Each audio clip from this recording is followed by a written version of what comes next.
Hi, everyone. Paria Gadzik. Thank you for being with us this afternoon. My name is Ara Araz, and on behalf of the Institute for Security Analysis, thank you. This is our inaugural event in Yerevan, and frankly, elsewhere as well. And our inaugural brief on the deployment of Russian forces in Syunik will be online shortly. It's already been distributed in part. In the coming months, we will also be publishing with our US-based affiliate a report on certain aspects of the 44-day war. That will be in English and both Armenian. The aim of the newly formed institute is to widen discussion, deepen analysis, and bring new voices to issues of national security, hybrid warfare and disinformation campaigns, and regional affairs. This event is sponsored by our friends, and we appreciate the organizations that are committed to widening discussion on these issues. And they are the Armenian Missionary Association of America, AMAA, Justice Armenia, the Armenian Network of Greater New York, the Knights of Artan, Bakraduni Lodge, as well as the National Association for Armenian Studies and Research, which is Belmont-based in Massachusetts and has one of the premier libraries in the United States on Armenian studies. And we thank them. We thank them for their commitment, for their faith in sponsoring an event, which we're not sure exactly what it was going to consist of, most likely. And we appreciate that. We appreciate their faith. We appreciate their confidence.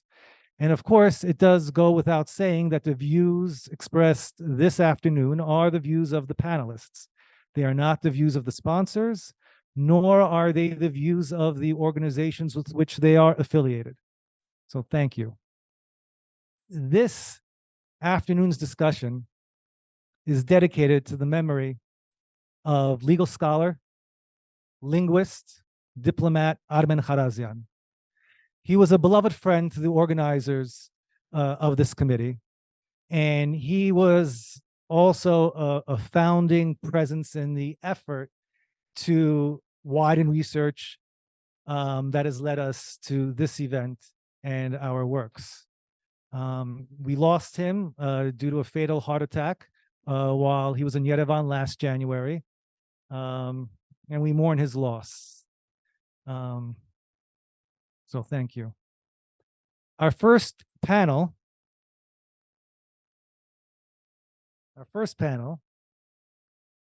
is titled Armenia's Road to 2020, Nurturing Failure, Azerbaijan's Aggression, and Russia's Role. Our panelists are Dr. Stepan Asturian from the Tapanjan Center for Policy Analysis at the American University of Armenia, and our good friend, he's not behind me right now, but Edward Abrahamyan from the Institute for Security Analysis. Thank you. Please join me in welcoming Professor Asturian. Well, can you hear me? I guess you can. Yeah, great.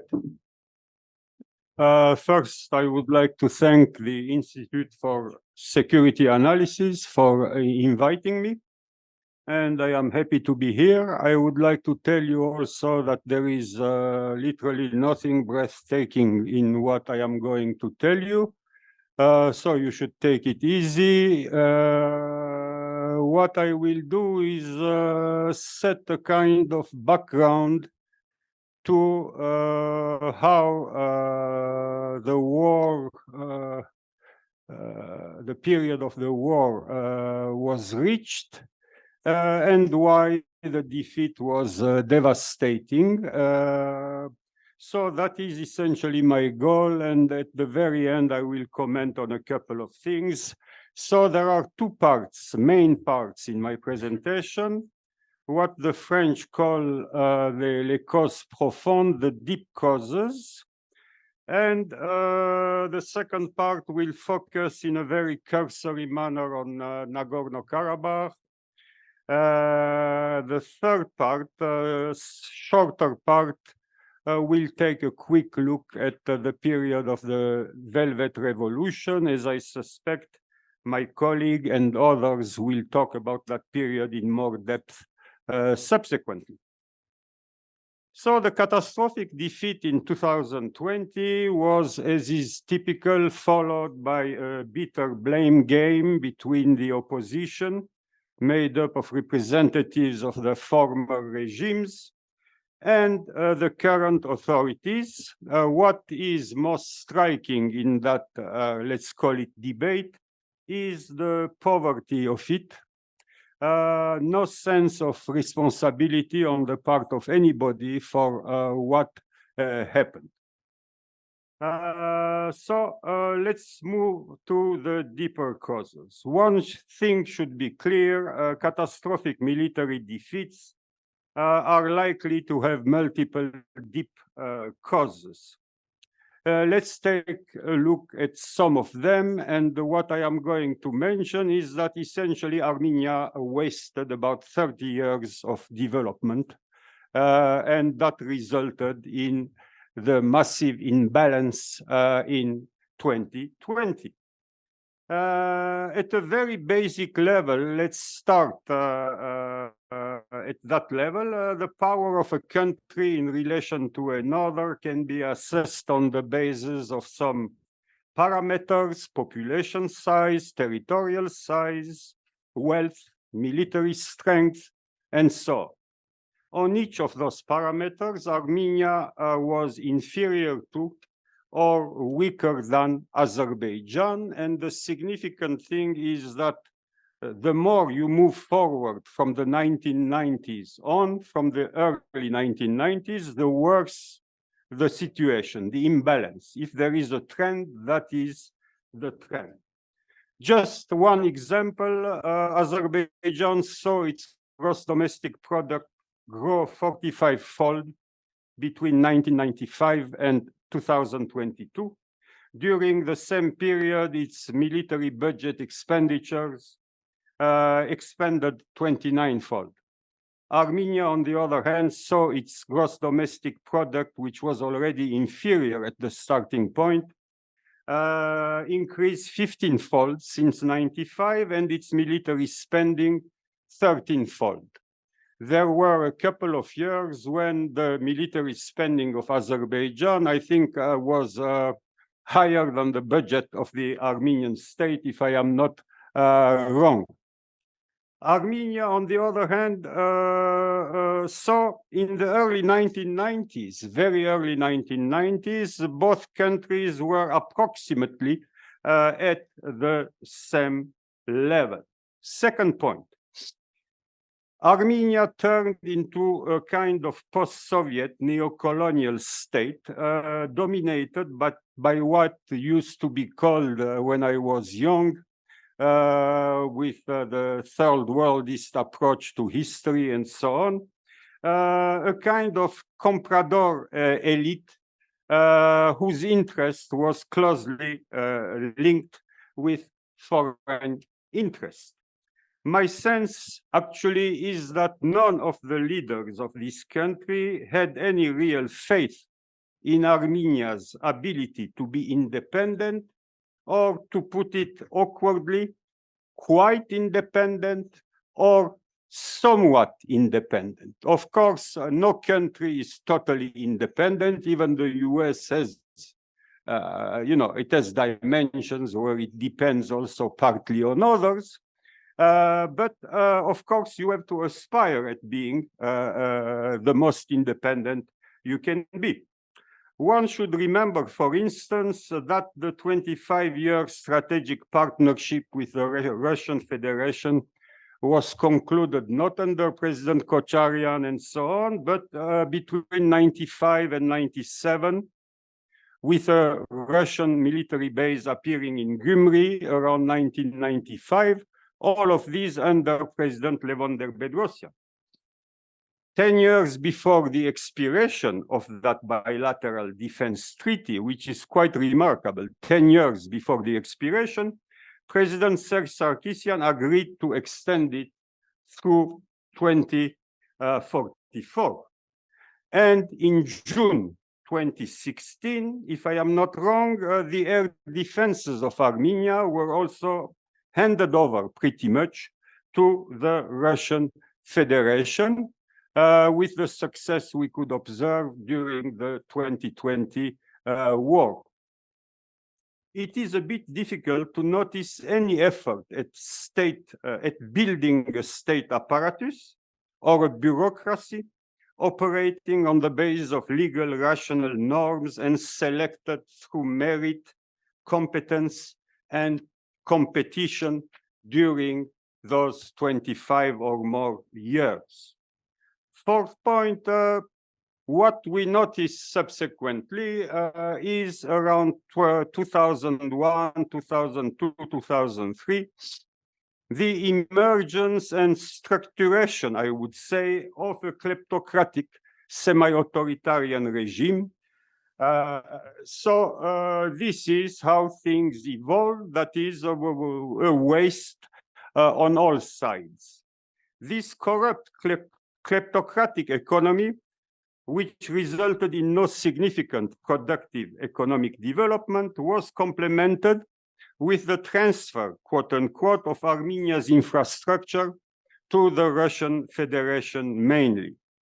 The most telling moment, I can go on with many more details, but time is of the essence, was the equity for debt deal in November 2002, under President Kocharyan and signed by then, I believe, Defense Minister Serge Sarkisyan, when Armenia transferred to Russia Armenia's Rastan thermal power plant, the largest in the country, as well as really the gems of the Soviet period, the Mars electronic plant in Yerevan, and 3 research and production enterprises for mathematical machines, for the study of materials, and for automated control system. I believe you must realize that these factories and research centers had some relevance to defense. These were former Soviet advanced military industrial plants, and these exchange took place for about a debt of $98 million, so far as I remember, less than 100. I read somewhere a few months ago that at that time, the value of just the Mars electronic plant was estimated at about $200 million. Of course, I cannot corroborate the accuracy of this estimate. Fifth point, what were the consequences of this type of development and regime? Besides an economy lacking in anything in production capacity outside mining, which was privatized in very obscure conditions, the economic and political system had the following consequences, among many others. High level of poverty, persistent, massive emigration since the early 1990s, estimated at around 1.3 to 1.4 million Armenians, which suggests that the data about the permanent population of Armenia are, I would say, somewhat optimistic. And also massive brain drain. There are many other consequences, but we don't need to be absolutely thorough. 6th point, total dependence as a proud way of life. The survival of small states often, if not always, depends on a patron, that's obvious, on an alliance system, or on something, let's say, like the European Union, which is not a military alliance, but provides some kind of security, norms, and so on. Wise small states do well to hedge their bets to a certain extent as much as possible. That did not take place in the case of Armenia. Armenian leaders chose to make their country dependent on one foreign country, perhaps for understandable reasons, at least from their perspective. I am a historian by training, so I try to understand the people about whom I am talking. So they made the country dependent while claiming to develop, among other things, complementary, I am quoting, or multi-vector foreign policies, which is a little bit surrealistic. This was combined with a system that did not vet its key institutions, especially after 2018, which are very much likely to be filled with people whose loyalty and commitment to the rule of law might be at best a bit questionable. Seventh point, amateurish foreign policy. Throughout the post-Soviet period, the Ministry of Foreign Affairs left something to be desired. For instance, the number of irrelevant people, such as businessmen, friends of the leaders, sportsmen even, appointed to ambassadorial or other such positions was quite remarkable. What is perhaps worse is that no formal analytical database processes of decision-making in international relations were developed. Decision-making seems to have been individual or to have resulted from discussions among 2, 3, 4 people close to the leader. Based on what we know, at this point at least, the significant evolution of the Russian Federation's foreign policy in relation to Azerbaijan and Turkey, especially after 2008 and 2009, does not seem to have been taken seriously, or if it was taken seriously, it was just ignored. 8-point failure to develop serious structured coordination with the Armenian diaspora. The Armenian diaspora is probably the only rare significant resources that this country had in all kinds of fields, from medicine to engineering, from engineering to physics and mathematics, and I can go on. The Armenian diaspora has excellent and even world-class specialists, and also, I would add to that, the businessmen. The state has for 3 decades shown little interest in putting in place structures for formal collaboration with regulations. Instead, it has organized 7 or perhaps even 8 diaspora, supposedly, conferences, usually lasting a couple of days, attracting all the notables of the diaspora, including those who wanted to appear there, and producing close to nothing unless you know some of the results of those diaspora conferences. To sum up, decades were wasted while Azerbaijan benefited from its production and exportation of hydrocarbon resources. We move now to the Nagorno-Karabakh part. Again, it's very cursory and concise. If we take a cursory look at the evolution of the Karabakh issue, we see some bizarre contradictions. As you might know, the Karabakh movement, let's start with it, in the late 1980s and early 1990s, when it gathered momentum. It gathered momentum on the basis of 2 ideas, independence and union. Miatsum was some theme. Naturally, when one thinks of it, there is a slight difference between independent and Miatsum, but I won't dwell on that one.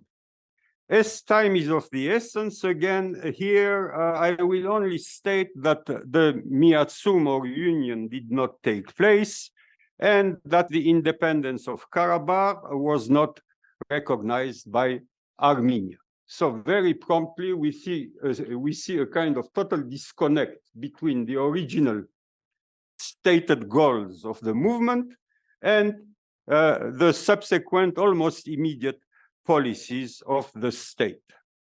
Second point, the ceasefire. After Azerbaijan's devastating defeat between 92 and 94, Armenia found it appropriate, probably under some advice from another country or other countries, to sign a kind of quasi-eternal ceasefire. And one can compare that with the attitude of President Aliyev's since Azerbaijan's victory in November 2020. Yeah, there is a kind of slight difference. Third point, the approximative stages of the Karabakh negotiations. And I mean to show essentially one thing. Let's start around 96, 97. I remember that period vividly because of something. The discussion was called package deal, patetain, I don't know what, with the Republic of Mountainous Karabakh becoming some kind of autonomous territorial entity within the Republic of Azerbaijan.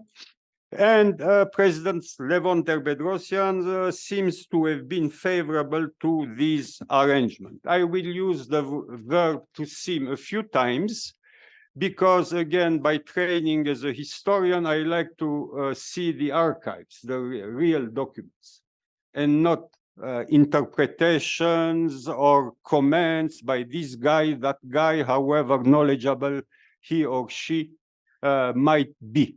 So you should have the documents. Second point, summer to winter 97, the package approach was modified to turn into a step-by-step option, which foreshadowed actually the future Madrid principles of 2007. In a nutshell, return of the mountainous Karabakh surrounding territories, deployment of peacekeepers, except in the Lachin area, some security guarantees for the Armenian population, and final determination of Karabakh's legal status through negotiations. The last point, from a realist perspective, tended to look a bit optimistic. Once you have made the concessions, which might take a few years, you know, I fail to see what the incentive of a state that was going to benefit from the income of oil and then subsequently gas would have been to agree to anything. But that's perhaps me. 1998, we moved to a new version now being floated, which is the idea of the common state. This meant essentially horizontal relations between Stepanakert and Baku within one state, Azerbaijan. Azerbaijan actually rejected, apparently, this plan. So I would like to stop here and say that the prospect for independence, as I see it, let alone union, was in my mind at least already dim by 97, 98, already on its way out. Now let's touch upon the Madrid's principles. I skip over the Key West negotiations in 2001 and the controversial issue of the corridor linking Azerbaijan with Nakhichevan. There are various versions of it. As we don't have much time, the 2007 Madrid principles were themselves a step-by-step approach to the Karabakh issue, an approach that the same the then President Kocharyan and future President Serge Sarkisian had rejected in 1997. So again, we see the contradiction between the attitude in 97 and then in 2007, you know, the same step-by-step approach is being pretty much agreed upon by these authorities. The last step in this process of the Madrid principles, once territories had been returned, refugees had returned, and an interim status for Nagorno-Karabakh secured, will be would be the determination of Nagorno-Karabakh's final legal status through a legally binding expression of will or a referendum. Already at that time, there were debates who is going to vote. It should be the whole Azerbaijani population. Armenians were saying, no, it should be the Karabakh population based on the demography of 1988, and so on. So again, the devil was in the details, and a realist, let alone a pessimist, would tend to have doubts about the occurrence of the final legally binding expression of will, assuming that the previous elements had been achieved, realized. And we move to really the final, I would say, real negotiations, which was the Kazan Plan of 2011, mediated by President Dmitry Medvedev. It was a variation based on the Madrid principles. The Kelbajar and Lachin regions, except a corridor in Lachin, would be returned after the determination of the legal status of Nagorno-Karabakh through a referendum. Armenia appears to have been ready to sign the document, but it was rejected by President Ilham Aliyev. No real or substantive negotiations, so far as I can tell, took place thereafter. And then thereafter came little f, next point, the so-called Lavrov Plan. In the summer-fall of 2015, Foreign Minister Sergei Lavrov presented a new plan which modified the Kazan document. Overall, it seems to have envisioned the return of the 5 territories around Karabakh and then the last 2, Kelbajar and Lachin. There was no mention of a future referendum, however, and the security of the Armenian population of Artsakh and that of a corridor through Lachin would be maintained by Russian peacekeepers.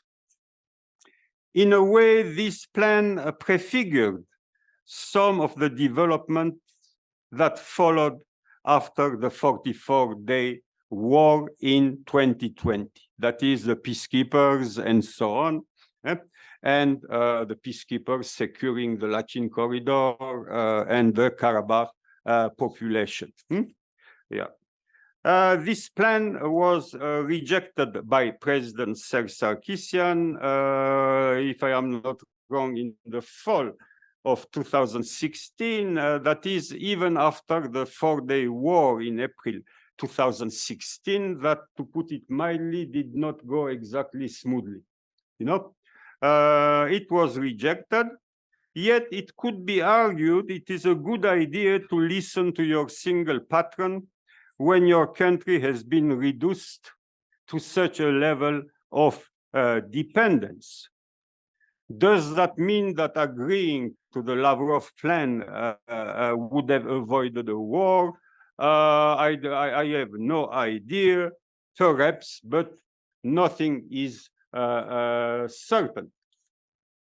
Clearly, the evolution of Russia's, the Russian Federation's foreign policy should have been noticed and conclusions drawn accordingly. The more so since from 2009 to 2014, Russia had sold about $4 billion in armaments to Azerbaijan. I think it was about 85% of all Azerbaijani military procurements during those years. And it continued selling more thereafter, about 31 to 35% of Azerbaijani yearly procurements until 2018. You should know, obviously, you know, that after 2014, Azerbaijan started diversifying its procurements, Turkey, Israel, and so on, including Belarus and some others.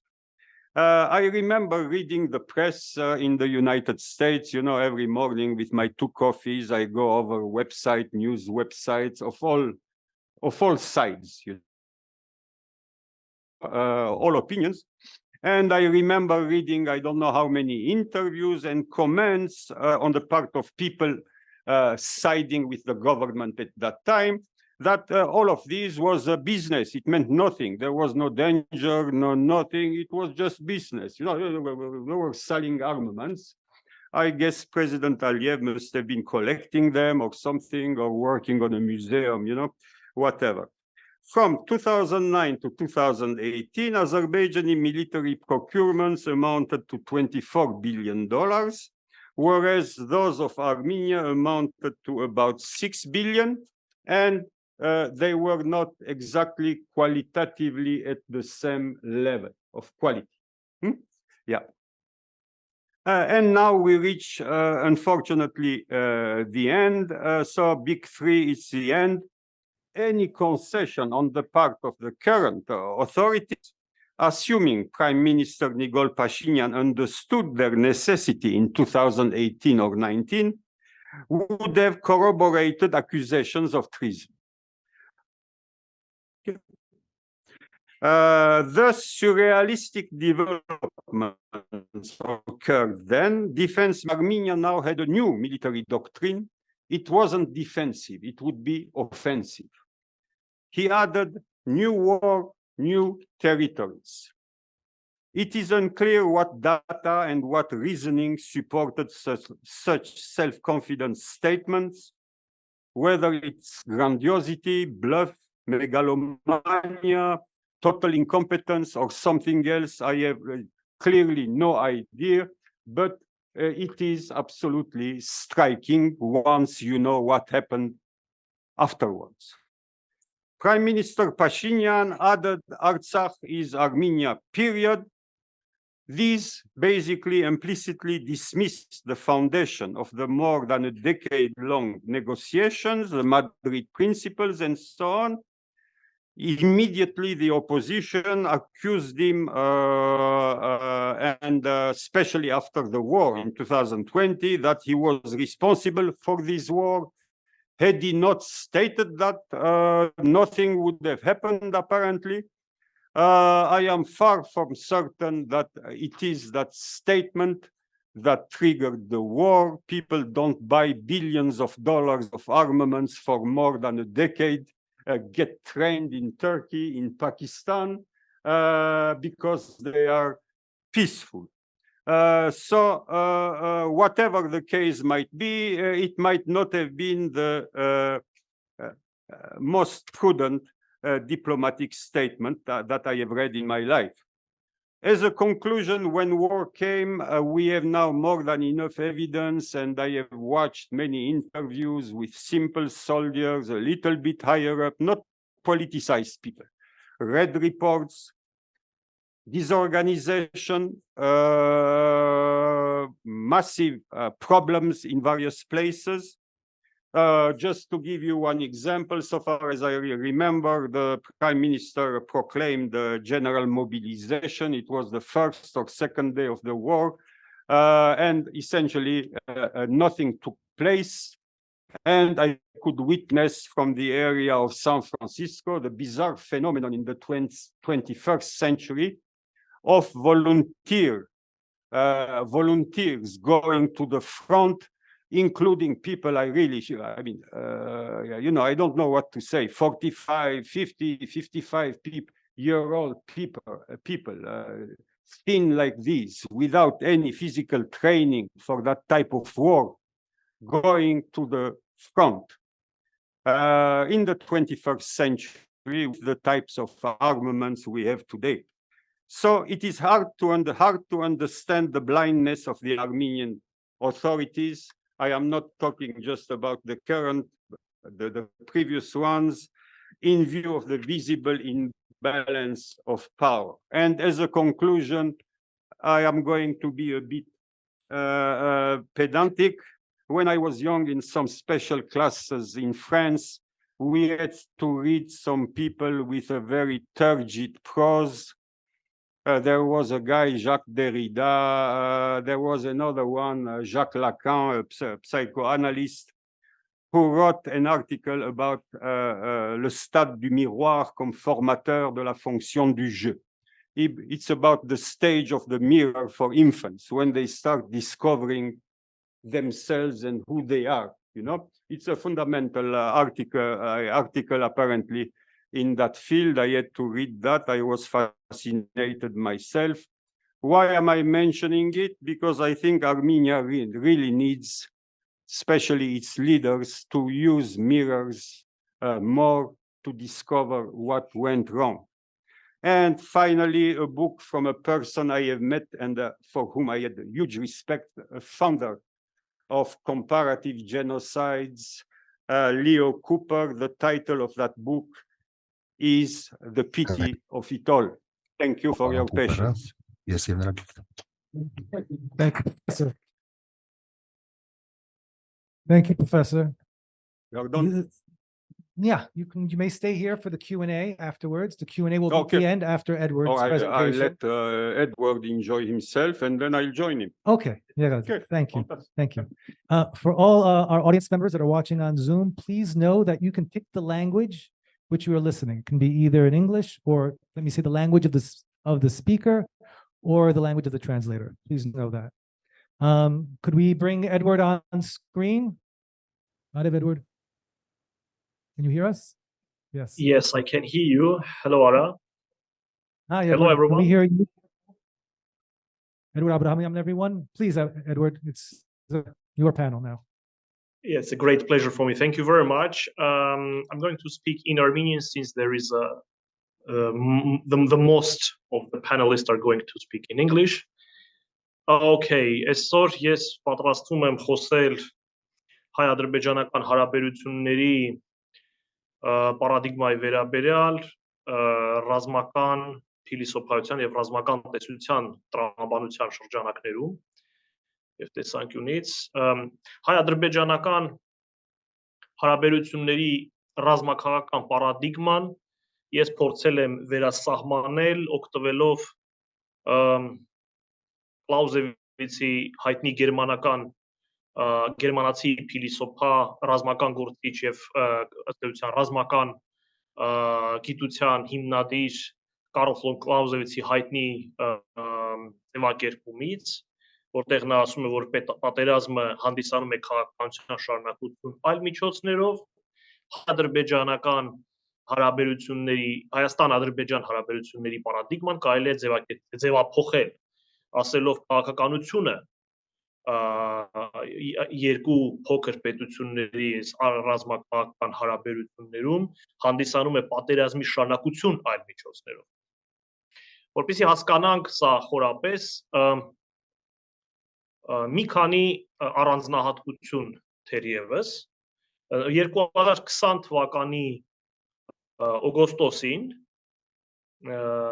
բոլոր նշանները, սիգնալները, այսպես ասել, քաղաքական, ռազմաքաղաքական երկու կողմից էլ, թե Նիկոլ Փաշինյանի կառավարության կողմից, թե Հեյդար Ալիևի, Իլհամ Ալիևի, այն էր, որ երկու կողմերն էլ պատրաստ էին պատերազմ։ Երկու կողմերի հռետորաբանությունն էլ խոսում էր նրա մասին, որ երկու կողմեր չեն խուսափում պատերազմի միջոցով հարցը լուծելու միմյանց միջև քաղաքական, ռազմաքաղաքական վեճը լուծելու տրամաբանությունից, դե Ալիևյան ռեժիմի հռետորաբանությունը հակահայկական, ակնհայտ ռազմական գաղտնիք չէ որևէ մեկի համար, իրենք միշտ ընդգծել են պատերազմով Հայաստանի հետ խնդիրները լուծելու հնարավորությունը եւ լեգիտիմությունը իրենց տրամաբանության մեջ, իրենց քաղաքականության ճարտարապետության մեջ, Նիկոլ Փաշինյանի հայտարարություններից, բացի այն, որ Արցախը Հայաստան է եւ վերջ, եւ դրա բացատրությունը, թե ինչի է նա դա ձևակերպել, դա անկարելի է, հասկանալի է, սակայն կա եւս մի կարեւոր հայտարարություն, որը հաճախ չի հիշատակվում, դա Սարդարապատի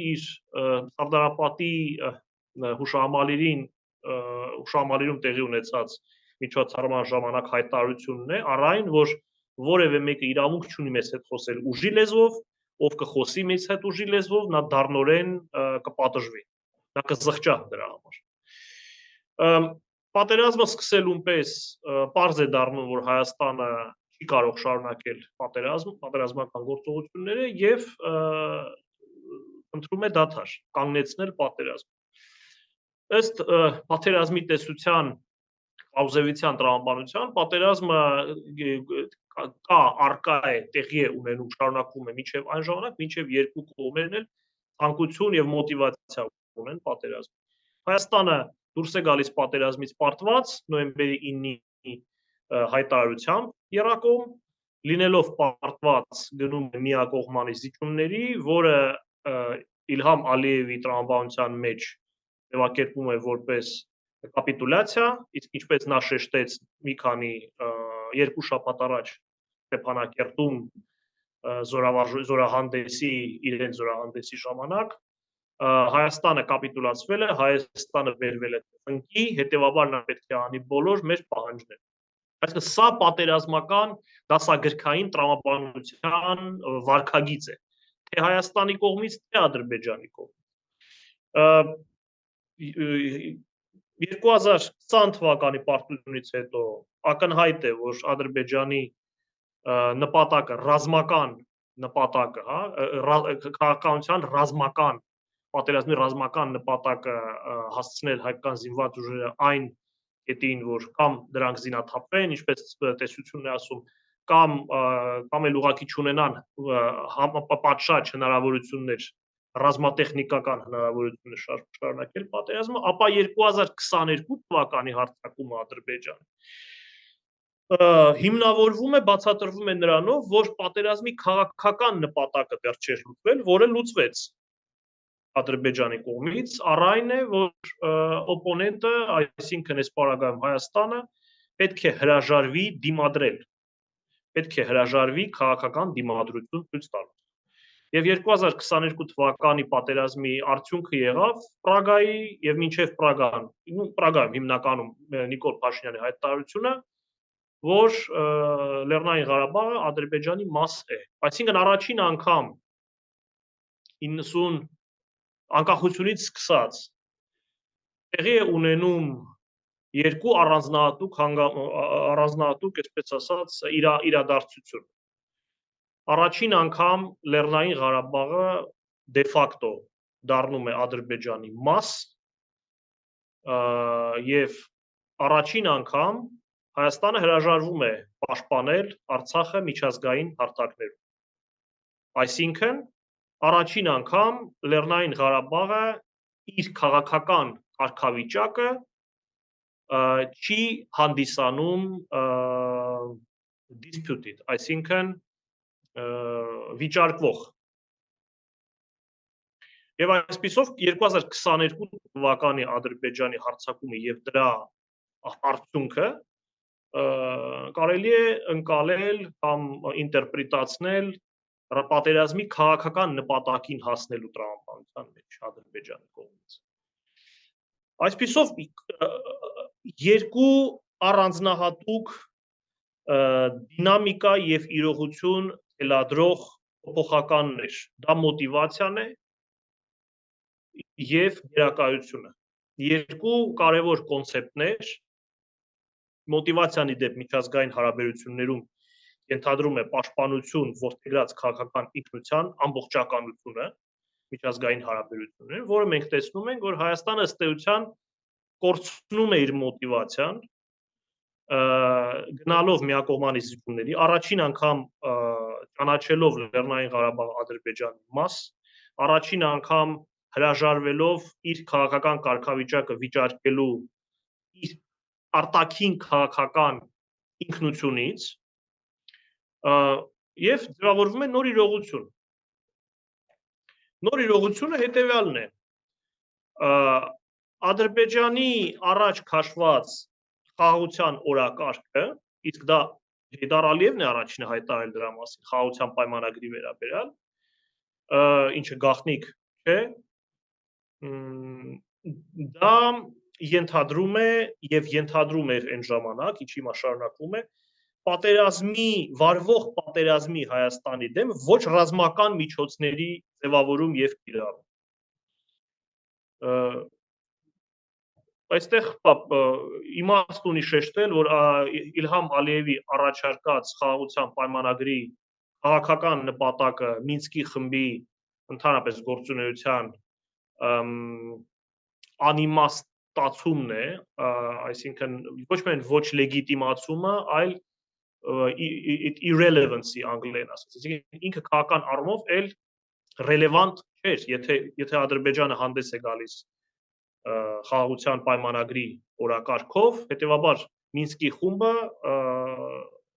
դադարում է իր օգտակարությունը ունենալ ըստ ադրբեջանական տրամաբանության, ինչին համաձայնվում է Հայաստանը։ Ադրբեջանական կողմը առաջարկում է սահմանագծում, սահմանազատում սովետական սահմանների տրամաբանության, ինչին համաձայնվում է Հայաստանը։ Իդեպ առաջին անգամ Ալմատայի վերաբերյալ նշվել է Լավրով-Մամեդյարով հանդիպման ժամանակ, եթե չեմ սխալվում, Մոսկվայում 2012 թվականին։ Հետևաբար սա նույնպես ադրբեջանական օրակարգ է, այսինքն այլ կերպ ասած, Հայաստանը զրկվելով, հեռանալով իր մոտիվացիայից, չունենալով որևէ մոտիվացիա, հրաժարվելով դրանից, միակողմանի գնալով զիջումների, կրելով ռազմական պարտություն եւ նաեւ կրելով գաղափարական պարտություն, գաղափարախոսությունը նույնպես Հայաստանի քաղաքական պարտության ճանապարհով տարվեց, այսինքն փորձ չարվեց պահպանելու գոնե գաղափարը, գոնե Հայաստանի իրավունքների, քաղաքական իրավունքների ձևակերպումը եւ հայկական կողմի նարատիվը նույնիսկ չպահպանվեց Լեռնային Ղարաբաղի վերաբերյալ։ Առ այն, որ Արցախը երբեք չի եղել Ադրբեջանի կազմում, առ այն, որ Ադրբեջանի կողմից եղել է հայերի նկատմամբ ագրեսիա, ինչի հետևանքով, այսինքն ինքնապաշտպանության իրավունքի խնդիր է այստեղ եղել, եւ ոչ ագրեսիայի, ինչպես ներկայացնում է ադրբեջանական նարատիվը, եւ ի վերջո առ այն, որ սովետական սահմանները լեգիտիմ են եւ վիճարկելի չեն։ Այլ կերպ ասած, խորհրդային միության այն սահմանները, որ մենք այսօրվա դրությամբ ունենք, դրանք լեգիտիմ են եւ այլ տրամաբանությամբ ասելով բոլշևիկյան իշխանությունների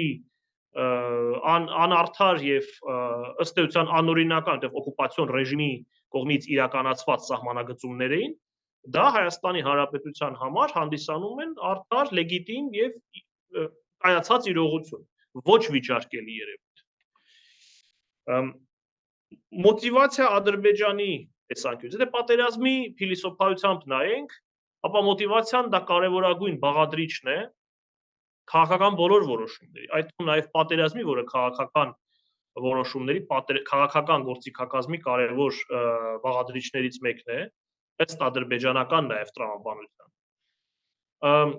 Եվ այստեղ առանձնահատուկ նշանակություն ունի իրենց գերակայության որպես գործիք օգտագործումը Հայաստանի նկատմամբ։ Երեք կոմպոնենտներ մոտիվացիան հանրության մոտ շարունակել պատերազմը, լինի դա ռազմական, թե ոչ ռազմական միջոցներով, ինչը առկա է Ադրբեջանի հանրության մեջ։ Երկրորդը ունենալ ռազմական շտաբ, հրամանատարություն, որը պատրաստ է մտնել խաղի մեջ, ռազմական խաղի մեջ, պատերազմական խաղի մեջ, եւ երրորդ իշխանություններ, որոնք ունեն կամք կառավարելու պատերազմը, լինի դա ռազմական ճանապարհով, թե ոչ ռազմական միջոցներով։ Մենք հիմա մոտիվացիան Ադրբեջանի համար ամբողջությամբ տեղում է, գերակայությունը ամբողջությամբ օգտագործվում է, գործիքավորվում է Հայաստանի դեմ իր վարած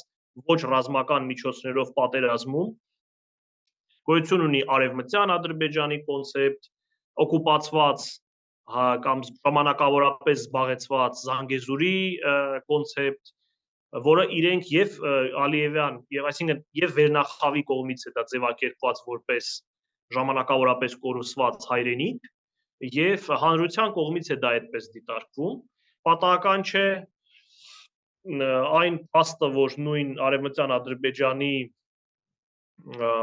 համայնքը ըստ էության Ադրբեջանի արտաքին գործերի նախարարությանը կից գործող ստորաբաժանում է եւ այն, որ Ալիևը մի քանի անգամ բացի այն, որ շեշտել է, որ ներկայիս Հայաստանի տարածքները հանդիսանում են ադրբեջանական պատմական տարածքներ, շեշտել է նաև այն, որ մենք վերադառնանք այդ տարածքներ, կարևոր չի ռազմական ուժով։ Մենք կարող ենք վերադառնալ նաև քայլելով, մեքենաներով, ոչ միայն տանկերով, կամ ոչ տանկերով։ Սա արդեն իսկ հուշում է Հայաստանի նկատմամբ Ադրբեջանի շարունակվող պատերազմի քաղաքականությունը, պատերազմի տրամաբանությունը ոչ ռազմական միջոցներով։ Հետևաբար խոսելով խաղաղությունից, խաղաղության պայմանագրից, խաղաղություն բառը չպետք է շփոթեցնի ոչ մեկ։ Ի վերջո խաղաղություն ձևակերպումը դա սուբյեկտիվ ընկալումների բխող երևույթ է, ինքը օբյեկտիվ չի կարող լինել քաղաքականության մեջ։ Շատ պարզ պատճառով արևմտյան երկրների համար խաղաղությունը այլ կերպ է պրոյեկտվում, ընկալվում, Ռուսաստանի համար օրինակ խաղաղությունը այլ կերպ է պրոյեկտում եւ ընկալվում, Ադրբեջանի համար այլ։ Ի վերջո Վրաստանի դեմ ագրեսիան Ռուսաստանի կողմից հենց այդպես էլ ձևակերպվել էր, ռուսերեն ասած принуждение к миру, այսինքն խաղաղության պարտադրումը Վրաստանին։ Խաղաղություն բառը ինքնին կարող է ենթադրել պատերազմական գործողություններ։ Դա նարատիվային ձևակերպումների տրամաբանության մեջ է պետք։ Հիմա երկու կարևոր եւ բաց հարց Հայաստանի Հանրապետության իշխանություններին, որոնք պատասխանատու են երկրի անվտանգության եւ պաշտպանության համար. So I would ask, before we let Mr. Terjanyan continue with his question, maybe you could start to wrap up your points that you would like to share with the audience at this juncture. Got it? I just did that. You just did that? We lost you for a minute, so maybe you could repeat quickly. Yes, thank you so much. I'm sorry.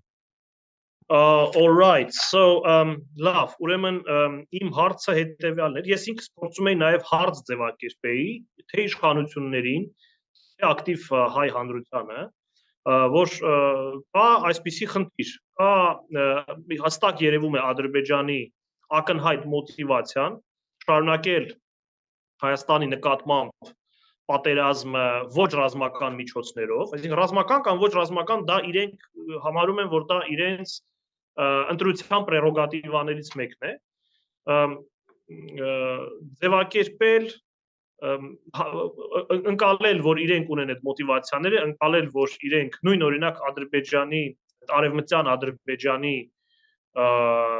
կոնցեպտը, արևմտյան Ադրբեջանի փախստականների կազմակերպությունը, որը ստեղծված է Ադրբեջանի արտաքին գործերի նախարարությանից որպես առանձին ստորաբաժանում կամ ստորաբաժանում, Իլհամ Ալիևի հայտարարությունը, որ մենք որ Հայաստանի ներկայիս Հայաստանի Հանրապետության տարածքը համարվում է ադրբեջանցիների հայրենիք եւ իրենք վերադառնալու են այդ հայրենիք, լինի դա ռազմական կամ ոչ ռազմական ճանապարհով, այսինքն ժամանակավորապես կորսյալ հայրենիքի ճանաչումը իշխանությունների կողմից եւ մոտիվացիայի ձևավորումը Հայաստանի դեմ ոչ ռազմական պատերազմի շարունակության հանրության մեջ դրա ձևավորումը եւ իմ հարցադրումը հետեւյալն է, այսինքն կա երկու երևույթ ռեսուրսներ, որը մեջպես պետությունները, մեջպես փոքր հակամարտող պետությունները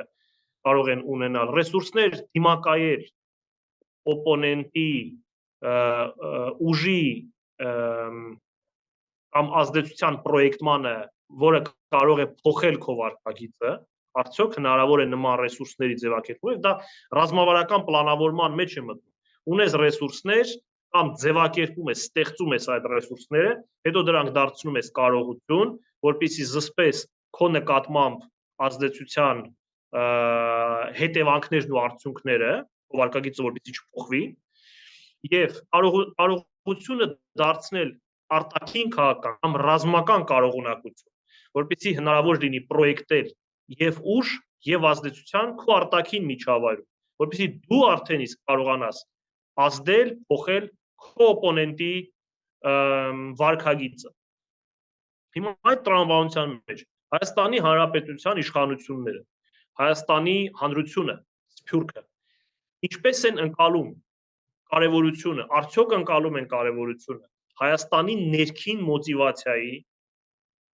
ձևավորման, Հայաստանի ներքին իրավունքների, քաղաքական իրավունքների վերականգնման առումով Արցախի վերաբերյալ, ներքին մոտիվացիայի պաշտպանության ոլորտում, ներքին մոտիվացիայի ֆունդամենտալ խորքային ռեֆորմ, որովհետև հարց է առաջանում, ինչի համար է դա արվում, որն է մոտիվացիան, եթե հայրենիք չի, Արցախը էլ, ապա Հայաստանի հոգեբանական, էթնո-քաղաքական ընկալումները բարդանում են։ Եթե սովետական սահմանները համարվում են լեգիտիմ, դա նշանակում է, որ բոլշևիկյան իշխանությունների անօրինական ըստ էության օկուպացիոն անարդար սահմանագծումները լեգիտիմ են, ճիշտ են եւ օրինական։ Այսինքն այստեղ կա երկու տրամաբանությունների խնդրեմ։ Երկրորդը դա ինչպես իջեցնել գերակայությունը Ադրբեջանի, ինչպես սահմանափակել, ինչպես չեզոքացնել գերակայության օգտագործումը որպես ոչ ռազմական միջոց Ադրբեջանի կողմից, իսկ դա արդեն իսկ ասիմետրիայի մասին է։ Այսինքն ռազմական, քաղաքական, տնտեսական ասիմետրիայի կրճատման վերաբերյալ է խոսքը։ Գերակայությունը ինչքան կա, այդքան էլ Հայաստանը լինելու է լուրջ սպառնալիքի ներքո։ Հաշվի առնելով, որ մեր սահմանները գերխոցելի են, հաշվի առնելով, որ այս սահմաններով ըստ էության Հայաստանի viability, հա, այսինքն կենսունակությունը պրոբլեմատիկ է, որոնք են այդ դասական տրամաբանությունից դուրս լուծումները։ Առաջինը ընդհանրացնեմ, իրավունքների վերականգնում, Արցախայության խնդիրը հումանիտար չէ, դա նախ եւ առաջ քաղաքական իրավունքների ինքնորոշման ֆունդամենտալ իրավունքն է, վերականգնումն է, դրան տեր կանգնելն է։ Երկրորդ, բոլոր տեսակի ասիմետրիաների սահմանափակում, երրորդ, դիմակայել եւ դիմադրել Ադրբեջանի կողմից վարվող ոչ ռազմական միջոցներով պատերազմ մեր նկատմամբ։ Այսքանը։ Thank you, Edward. Ժողովուրդ մեկ հարցում ցկենք եւ հաջորդ խոսակցությունն հետո ավելի արիտ կունենանք հարցումի, որ գուզենք որ ճիշտ ժամանակին բայել այս խոսակցությունը։ Եգոր բարոն։ Thank you very much. So I just continue. But at the time, Levon Ter-Petrosyan did not want to take that gamble and go all the way to the Kur River for whatever reason. And so we didn't have that possibility to cut off Azerbaijan. Was there, in your opinion, after that, we knew we couldn't do that, an underestimation of Azerbaijan's hydrocarbon resources that they were going to be able to use to arm themselves later on?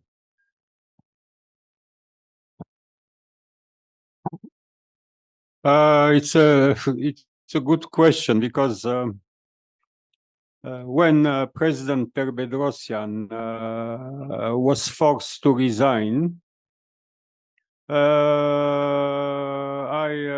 I received a totally unexpected phone call because I didn't fit with the overall narrative in the US at that time.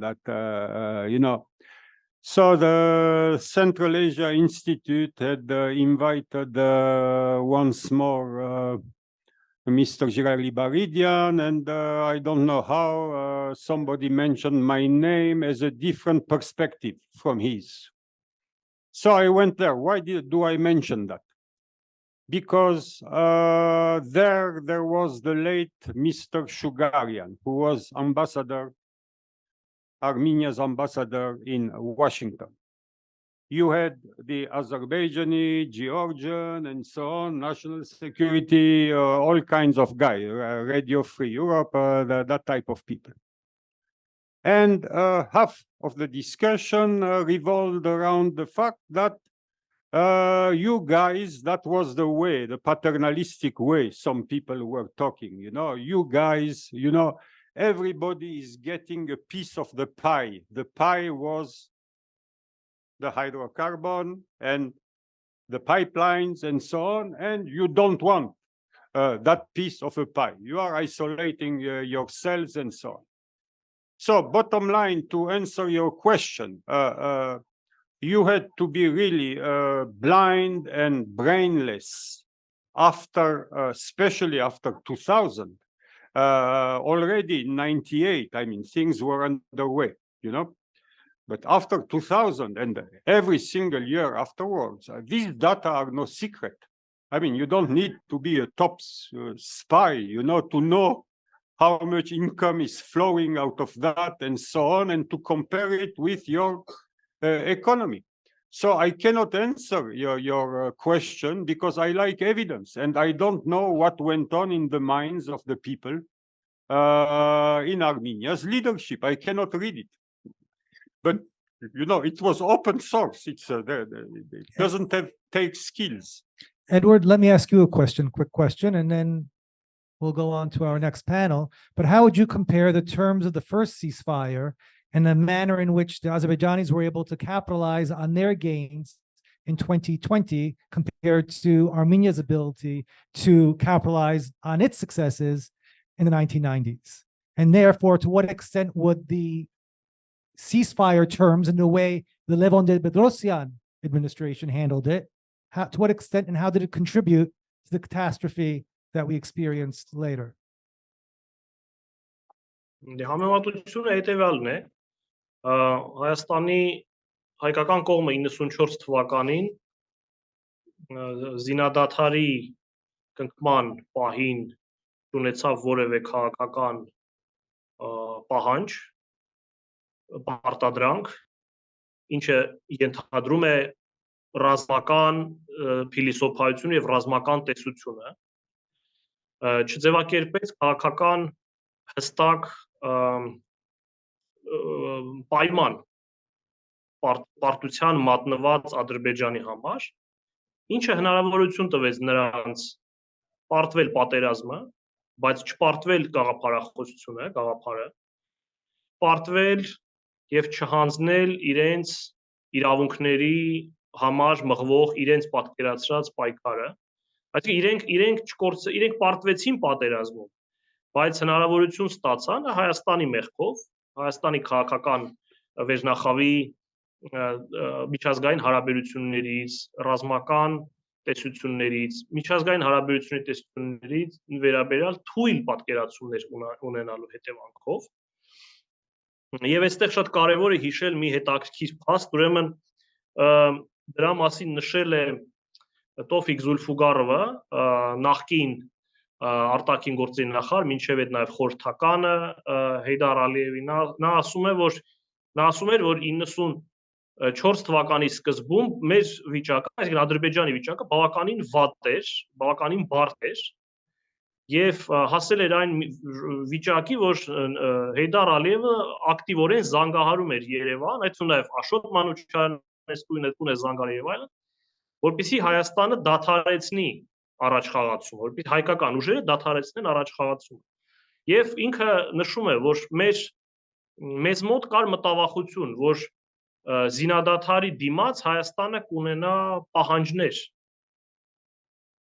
քաղաքական պահանջներ, բայց Հայաստանը որևէ պահանջ չունեցավ, համաձայնվեց զինադադարին։ Որոշ ժամանակ հետո խոսեց տարածքային զիջումների մասին։ Այսինքն սա հնարավորություն տվեց ադրբեջանական կողմին, ըստ Զուլֆուգարովի, վերաիմաստավորել, վերաձևակերպել, վերակազմակերպվել եւ կառուցել պետություն եւ նորից պնդել, պահանջել իրենց իրավունքները Լեռնային Ղարաբաղի ժամանակավորապես, ինչպես իրենք են ձեռքում, կորուսված Լեռնային Ղարաբաղի նկատմամբ։ Ի տարբերություն Հայաստանի 94 թվականի զինադադարի, 2020 թվականի Ադրբեջանի կողմից պարտադրված զինադադարը ուներ հզոր քաղաքական կոմպոնենտ, Հայաստանին պարտադրող կոմպոնենտ, դա տարածքներից միակողմանի հեռացումներ եւ ի վերջո 22 թվականի դրությամբ ամբողջությամբ Արցախի նկատմամբ իրավունքներից հրաժարվել։ Մենք ունենք երկու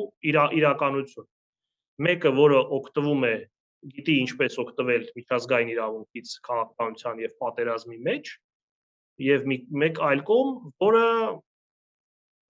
այդքան էլ լավ չգիտի, թե ինչպես օգտվել իր հաղթանակից ռազմի դաշտում արտաքին քաղաքականության, ընդհանրապես քաղաքականության մեջ։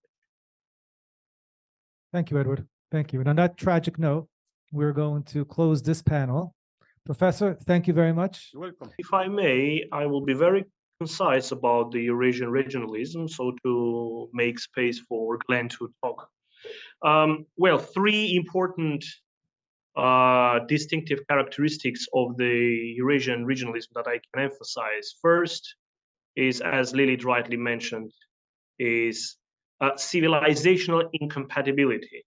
Like, for example, the main stakeholders, namely Russia, for example, regularly, religiously underscore the point of incompatibility of values between the West and the Eurasian community. It includes not only the recognition in international stage that the world is multipolar, and so the multipolarity should be recognized, acknowledged, and dominated the international system recognized by the West, but also the West from the perspective of the Eurasianist powers. The West should recognize that there is also an alternative model of development, alternative to the Western liberal rules-based or democratic rules-based order. It includes also the patronage, provision of patronage of the authoritarian regimes populated the orbit of the Eurasian regionalism. The second feature or characteristic is the authoritarian conflict management. In this point, it is important to emphasize that for the non-Western or anti-Western regionalism of Eurasia, the application of military force, intimidation, war as such, is a legitimate act, as we can see in Russia's behavior towards Georgia, towards Ukraine, Azerbaijan's behavior towards Nagorno-Karabakh, towards Armenia proper. And in general, given that almost all the actors of the Eurasian regionalism in the Caucasus, namely Russia, Azerbaijan, Iran, Turkey, are on one way or another involved in military conflicts with their neighbors or beyond. The third is a very important and a structural aspect of regional Eurasianism is hierarchy. The hierarchic structure of Eurasian regionalism implies the agenda setting of dominant powers. In this context, Russia shifted, from my perspective, its strategy towards the Caucasus from non-cooperative dominance to cooperative authoritarian dominance, sharing the responsibility with Iran, Turkey, and to a certain extent Azerbaijan. This is not because it feels itself weakened, but it is because to showcase to the West and to the world that there is a group of states, not only Russia, that challenges the post-Cold War system of international relations and order. The hierarchy also includes subdominant states, subdominant actors, rule makers, such as Azerbaijan, which balances or plays a geopolitical role of the geopolitical bridge between Turkey and Russia, between Iran and Russia, as Lilith emphasized in terms of economy, but also subordinate players like Armenia or Georgia. And 3+3 platform is a vivid example. Is a vivid example of non-Western or anti-Western Eurasian regionalism, as 3+3 is considered as an important instrument of non-Western integrative agenda, engaging Turkey, not only Russia, with its Eurasian Economic Union, traditional institutions like CIS or CSTO, but also Turkey and Iran as an important players in these integrative initiatives and undertakings. So I think I'm done. If there is any questions with respect to this, I would be happy to take them. Glenn, the floor is yours. Don't ask me to ask questions. Well, I can be an academic because I work in a university as well, but my military background leads me towards a bit more bluntness in what I say and how I think about things. And I think the first thing, this morning I was talking to some officers, your army officers, and one of the things that came out was, one comment was, we're European by birth, but Eurasian by persuasion. And I don't know whether that's true, but what I am clear from the last couple of days is that you do not yet seem to be totally clear who you want to be. And I think this is really important. I think, are you European? Are you with us? Is that what sits in your head? Because if it is, you need to shout it out loudly. You can't stick here in the middle of this mess, and you are in a mess. I mean, is any country in the world got more, I'm going to say, enemies around the outside than you? I don't think so. You are in a sticky position, at a sticky time in the world. And as Lilith said, Russia and Turkey are acting as a bloc. It may not be completely true, but by goodness, it's close. In reality, the reality is close, even if the words are not necessarily there. They're doing the same things, and many of those are things that are against you. Let's be blunt about it and clear.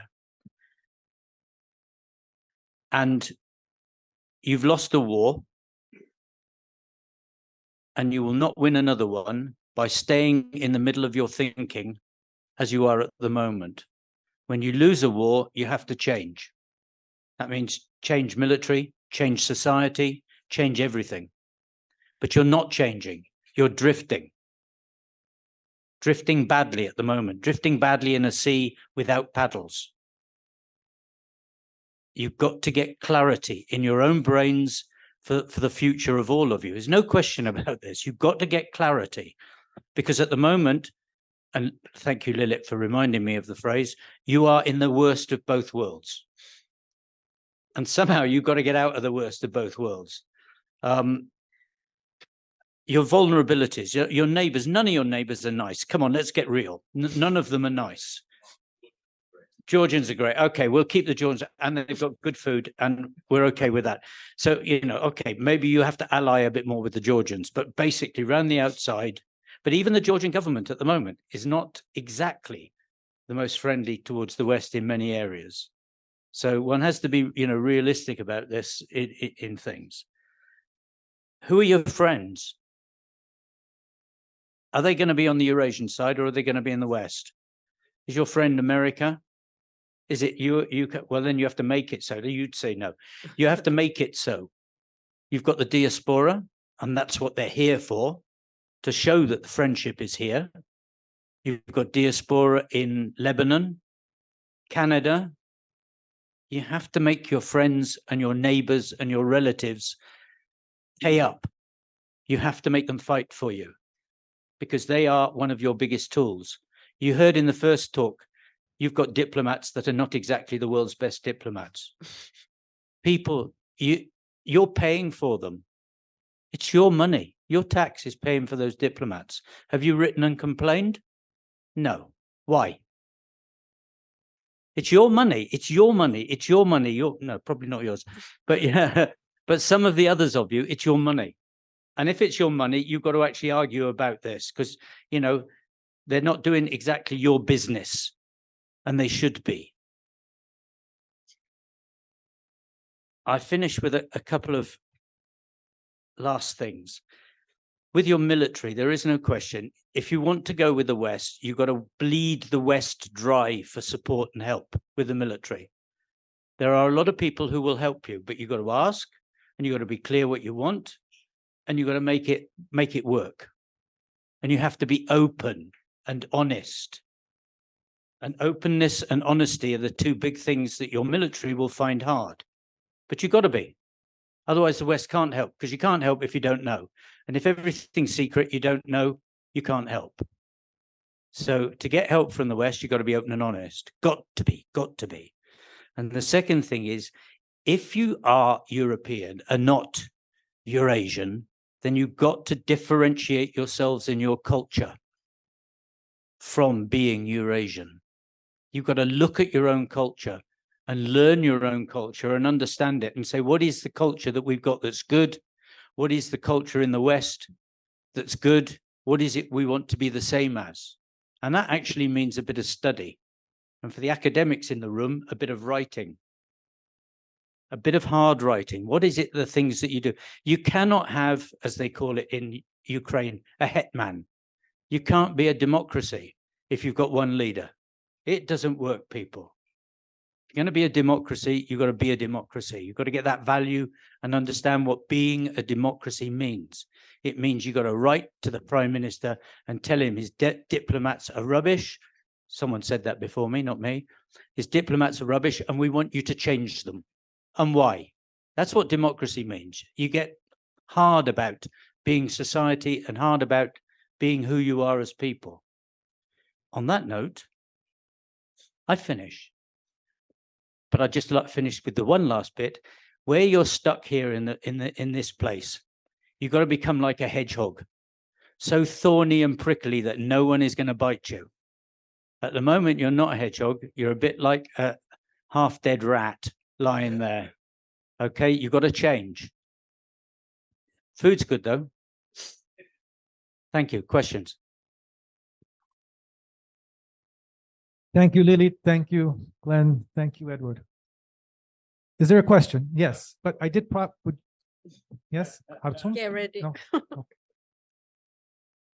So, yes. Yeah, I have a question to both of you, if I may.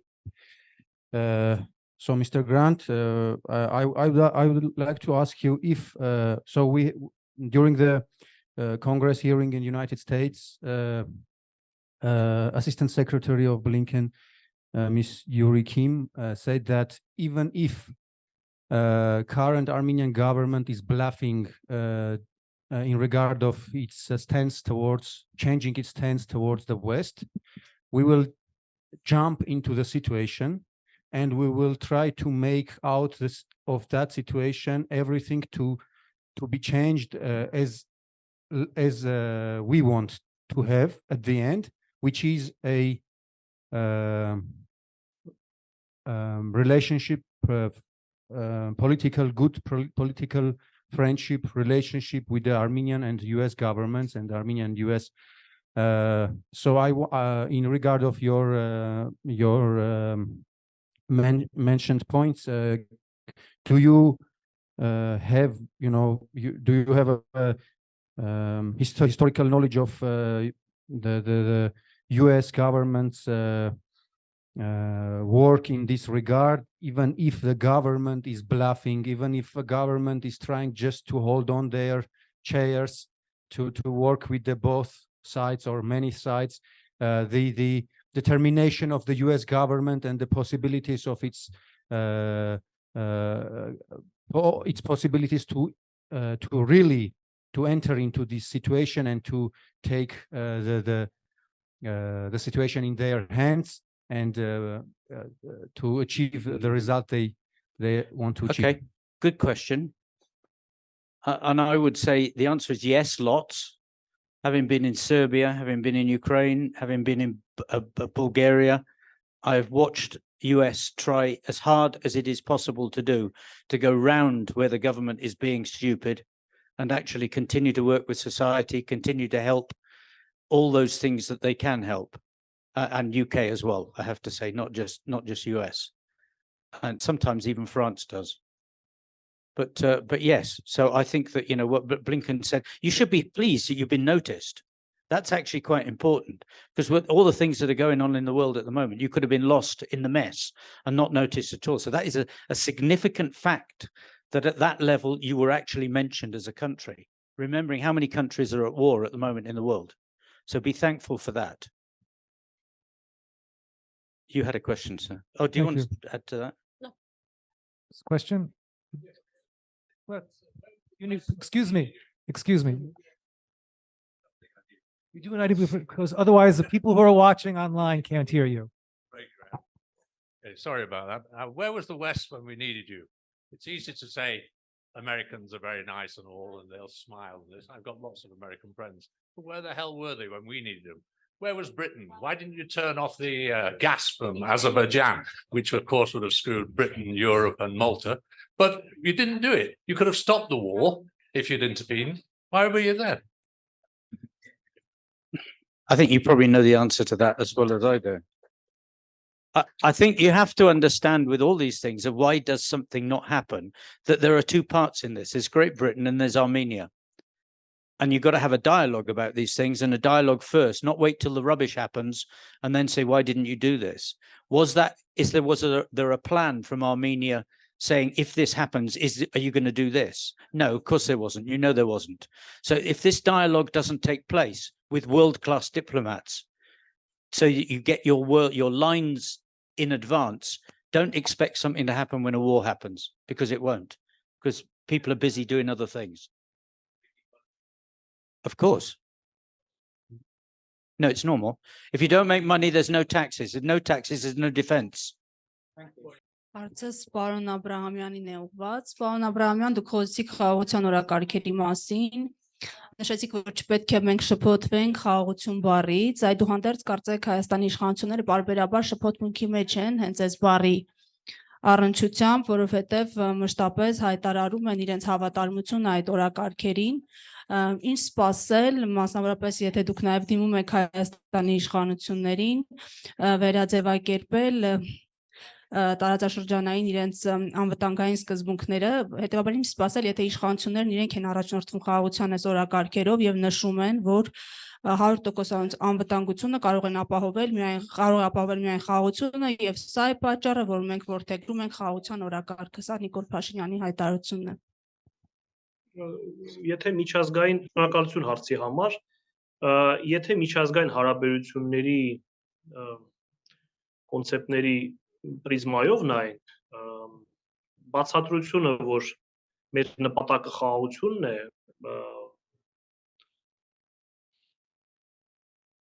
ինքը հակագիտական է, այսպես ասեմ։ Հակագիտական է մի շատ պարզ պատճառով, որպեսզի ձգտես խաղաղության, դու պետք է ունենաս համապատասխան ռազմավարություն եւ գործիքակազմ։ Խաղաղությունը ինքը այսպես թե այնպես, այսինքն օթից չի ընկնում, այսինքն ինքը այդպես չի տրվում։ Հիմա եթե հարցնենք ադրբեջանական կողմին, իրենք կասեն մենք խաղաղություն ենք բերում մեր ժողովրդին ուժի միջոցով։ Իրենք են խաղաղություն բերում իրենց ժողովրդին, Հայաստանի հաշվին, Հայաստանի շահերի հաշվին։ Հիմա ներկայիս իշխանությունների տրամաբանությունը ինձ համար մասնագիտական տեսանկյունից անհասկանալի է։ Որտեւ ես տեսնում եմ, որ խաղաղությունը դա ինքնանպատակ երևույթ չէ, խաղաղությունը ինքնին, եթե դու ունես ամբիցիաներ, եթե դու ունես տարածաշրջանում որևէ դերակատարություն ստանձնելու առաքելություն, ցանկություն, քաղաքական աշխարհանկալում համապատասխան, այդ դեպքում խաղաղությունը դա ինքնին ձևավորվող, քո շուրջ ձևավորվող երևույթ է։ Խաղաղությունը փոփոխական է, տարբեր երկրներ դա անցալում են այլ կերպ։ Դրա համար, որպես եթե ուզում ես խաղաղություն, դու նախ պետք է այդ ուժային, քաղաքական, տնտեսական, անվտանգային ասիմետրիաները կրճատես։ Ինչը ես չեմ տեսնում։ Ես տեսնում եմ իրավունքների զիջում անդադար, որը բերում են, այսինքն խնդիրը կայանում է նրանում, որ վակուում չի լինում քաղաքականություն, ինքը միշտ լցվում է։ Եթե դու զիջում ես մեկ բան, դու ավելի թուլանում ես, Ադրբեջանը դա լրացնում է, էլ ավելի նոր բան։ Հիմա մի քանի օր առաջ ըստ էության իշխանությունները նոր զիջում արեցին, հայտարարելով, Նիկոլ Փաշինյանը հայտարարեց, որ անկլավները չեն մտնում 28900 քառակուսի մեջ։ Ավտոմատ իրավունք տալով Ադրբեջանին համապատասխան գործողություններ իրականացնել դրա շուրջ։ Գոնե ձևակերպել խնդիր, պահանջ, ժամկետներ, երբեք դուք այդ անկլավները հանձնել։ Այսինքն այստեղ խաղաղությունը դա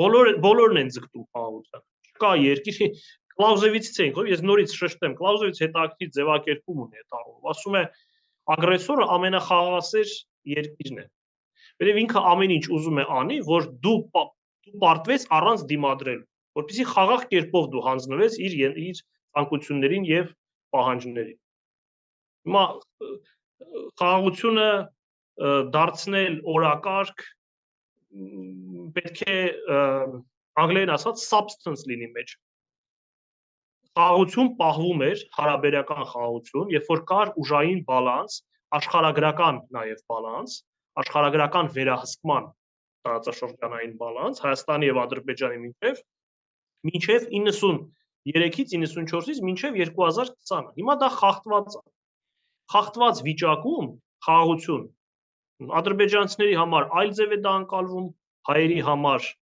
հանրության համար, մի շերտի համար մեկ այլ կերպ, մեկ այլ շերտի համար մեկ ուրիշ կերպ, դա շուտ հեխեղու է, ես չեմ հասկանում Հայաստանի Հանրապետության կողմից, իշխանությունների կողմից վարած քաղաքականությունը, որովհետև դա մասնագիտական տրամաբանության մեջ չի բերում խաղաղության, այսպես ասենք.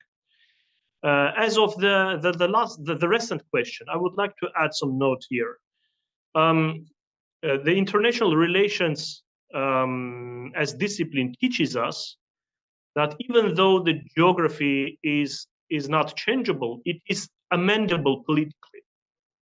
So if you have an abilities, if you are smart enough to realize your advantages, your power, your ambitions and abilities, you can assume a role, you can forge alliances or forge strategic partnerships, which will enable you to amend the political geography in your strategic environment. This is an important point I would like to add. I think otherwise I'm done. Thank you, Edward. So, good evening, everyone. Yeah, I'm Georg Melikian. Those who don't know me, just a very short introduction about me. I'm an international relations expert and also dealing with hybrid warfare issues, teaching at the university about hybrid threats. And I'm also heading a newly established think tank, the Armenian Institute for Resilience and Statecraft. And I'm also a former advisor on foreign policy of President of Armenia, Armen Sarkisyan, for 4 years. I mean, the format is the following. Glenn will do his presentation, and then we will have a QA session immediately. Maybe I will start with question, then we will open the floor for the audience. Maybe I will do it in Armenian for those who are more familiar with Armenian. Let's see. Glenn, the floor is yours. Thank you. I'll have to sit and do this. Normally I would oh no, you've got a hand mic. I can use a hand mic. Okay. Right, I'm going to do this in 2 bits. The first bit, I'm going to talk about me. That's not because I want to talk about me, but because I want to make you understand where I come from and what is my background. Because this is actually, you might call it, this is actually a bit hybrid. Because there will be, if I go and do work with, for example, the Defense Ministry or anybody else, there will be people who say, who's this stupid bloke, this Brit? Where's he come from? Why is he here? Why is he standing in front of you? So I want to explain why I'm standing in front of you now, then you can be happy afterwards. That didn't work.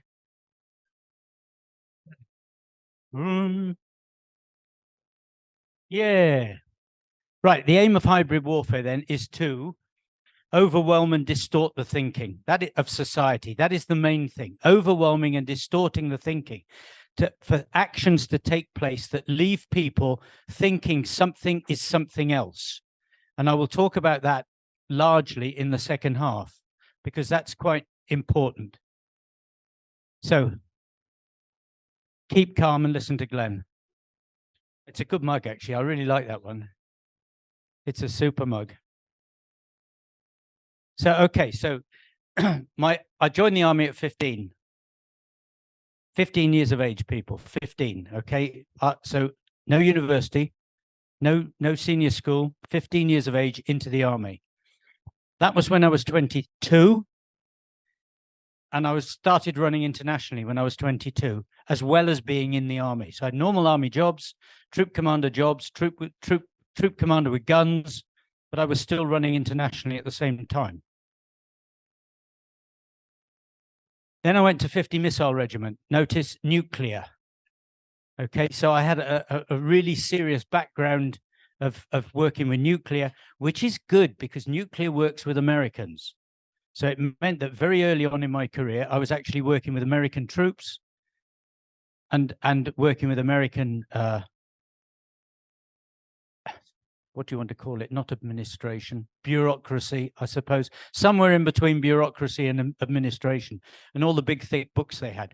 But I learned a lot from that because I learned the American way of doing work and how the Americans look at things like nuclear and how they looked at all the rules and regulations for things like that. So it's really early in my career getting this extra dose of things.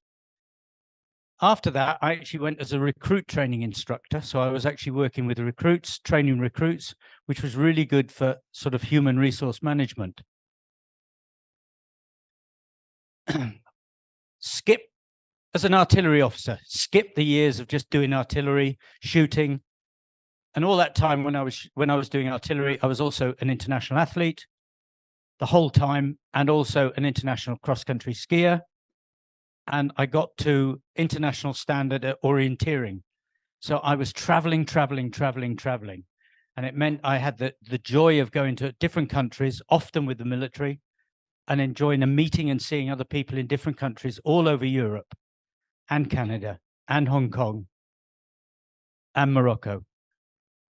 There's me in my finery in the military prison, which I ran for 3 years. So I was a prison governor. Now you might say, oh, dear me, that's terrible. But again, you learn about the army because in the prison was a soldier from just about every unit in the British Army, every ship in the Navy, Air Force Base. So when you're talking to them, you learn about what the regiment's like, how good they are, what the commanding officer is like, what they do. So I had this broad spectrum of things from learning that. At the same time, because I was in charge of the military prison, I also had powers of judge. So I had to do law, I had to study law, which was quite serious. And I actually had to try cases. So I had people in front of me and acting as a judge full-time with same powers as a British judge, I could send someone to prison. I would add, I never did, but I had enough inside. I didn't need to add to the prison population. Come on, let's have another one. Whoops, back one. Okay, so I had to do formal stuff. After that, I became a defense attaché in Latvia. So here I am on November the 10th, 11th, 10th, Remembrance Sunday, standing in the cold in my big coat. What did I learn as a defense attaché? Well, I was defense attaché in Finland, Latvia, and Estonia. So I got all the politics. And while I was in Finland, they had the first European Defence Convention with all the ministers from there. So I was involved in that. And the first glimmerings of work from me on defence reform, trying to get Finland into NATO. So I wrote things for the national newspaper. I went on television and I argued like hell that Finland should be in NATO. I got shouted at, quite seriously. I got shouted at in a bar, and that I was trying to take them away from their historic roots. But again, I learned lots doing the diplomacy thing for 6 years out of 7. And there, when I left Latvia, I got the NATO accession medal because I'd helped Latvia and Estonia get into NATO. I helped them write their papers for NATO accession, which I learned a lot then because it meant I worked with NATO solidly for 3 years with Latvia and Estonia. And so again, this learning process. Swedish Embassy Party, you have to do other things. You can't just be a serious person. So Father Christmas for 1 year. I had good friends with the Swedish Embassy.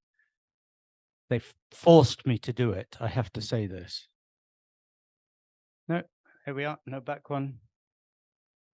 Back one. Yeah, okay. After I left the army, I went and got a master's degree. I had no degree before while I was in the army because I joined at 15. So I got a master's degree afterwards. So if anybody ever asks what my education is, it is in change management. Master's degree in change management, which is quite important if you're doing defense reform and helping people, because change management is important, even more so in countries of the post-Soviet space. 2014, I was the first advisor invited into the Ministry of Defense of Ukraine after the war started. This man, Admiral Kabanenko, was deputy minister, rang me after the war started and said, "Get here now, today." I said, "I can't, I'm teaching," which I was, but I'll come Thursday. So on Thursday, I went and I spent 3 weeks in the Ministry of Defense writing papers for the government, rules of engagement, concept of operations for the military, and all sorts of things like that. And he gave me a nice little present at the end of it. Why does this not work? Why does it do strategy and crisis? Okay, I'm a lecturer in Riga Business School. You can ask me questions about that later. Look at the lion on there. We were doing how to think differently, how to think out of the box. So they all had to design a company in their brain, write it down, and then I gave them a succession of pictures, which they then had to feed into the public space of their company. That was Lion. It was quite good fun. And I coach in Estonia, national team runners. What do I learn about this? Well, I mix with hundreds of different people all the time, and especially Estonians, and I get to go to international competitions. What I learn from this is excellence. Learn about what do you need to do to get excellent. And that carries over into the military, because what I learned from coaching, what I learned from running is about excellence. And when people ask me about excellence, I always say that there's one thing which is above all else, and that is Formula One tire changing. If you've seen Formula One and you've seen them changing the tires, there is no military in the world at the moment can match Formula One. But if you want to be good, you've got to try to match Formula One. Okay, but I get suffer as well from the Russian playbook. You can read these. These come up regularly. These come up regularly. Now, they will come up regularly anyway in a country. So in 10, 15 countries, these comments appear. I know that it's Russia inspired when he was made persona non grata from Estonia, appears alongside one of the others. This has even come at me from America. I've even had someone in USA say, when I was in Serbia, they said you had been in Serbia, but you had been made persona non grata in Estonia. And it keeps coming back. I never was, otherwise I wouldn't be coaching in Estonia now. It was a made-up Russian thing to try and denigrate me while I was working on defense reform in Estonia. People, hybrid warfare was attacking me and then the American system right back in 2002. So we were subjected to this in 2002. I had no idea what it was. It was only when I got to 2010, 2011, and the same stories coming back in 2011 when I was in Bulgaria. You suddenly think, well, how on earth does this come up again after 10 years? So that's it. Right, okay. So the more Armenia moves towards the West, part 2 this is, the more hybrid attacks you will need to face. You will face. And they will be clever, because hybrid attacks will not only come from Russia, but they'll come from Turkey, they'll come from Azerbaijan. Want me to? So here's a succession of hybrid attacks that you can look at. So 2016, the American elections. Have all of you actually seen and read about this? Is there anybody who hasn't? Is this a surprise for anybody? So do you think that your Armenian elections are likely to be clean and free? Absolutely, yeah. If they're going to try and do this to America, just look at the number of people. Okay, so you're going to get the same here because you're closer and because they can get in and out more easily than they can through Dulles Airport, which took me an hour and 45 minutes the other day. Okay, this is the most recent, but I put it in at the top. So this is an AI made video. So they've taken a video with Zaluzhny, they've passed it over artificial intelligence, and they then produced a video suggest that with Zaluzhny, boss of the Ukrainian military, suggesting that he is going to make a coup. And this was reported seriously in a couple of major newspapers. So, you know, you can fool some people some of the time, and you can fool all people some of the time. But you're going to get this. You're going to get people saying things about you and on your behalf that are artificially made. How many of you are on Facebook? Hands up if you're on Facebook. How many of you have had AI requests? Oh, you don't know. I promise you, most of you have had at least one AI request. Friend request, at least one, if not two. Okay, and the more that you go on Facebook, the more AI requests you will get. So you have to look at these people very, very carefully. You have to ask everybody that comes on your Facebook, are you who you are? You know who you are. Tell me why you want to come on my Facebook. So be careful with this. Murder. Russia will murder. I'm not so sure about Turkey, not so sure about Azerbaijan, but Russia will murder. They've done it lots. We reckoned there was a little sort of analytical look at UK, and we reckon that there were 40 Russia-linked murders, all unsolved except this one, all unsolved in the last sort of 10, 15 years. So 40 Russians have died with heart attacks, unexplained heart attacks. The grain deal in Ukraine. People writing, is this the end of the road for the grain deal? When in fact the grain deal was actually moving even quicker and better. That UK promised to actually to put air cover over the top of the ships.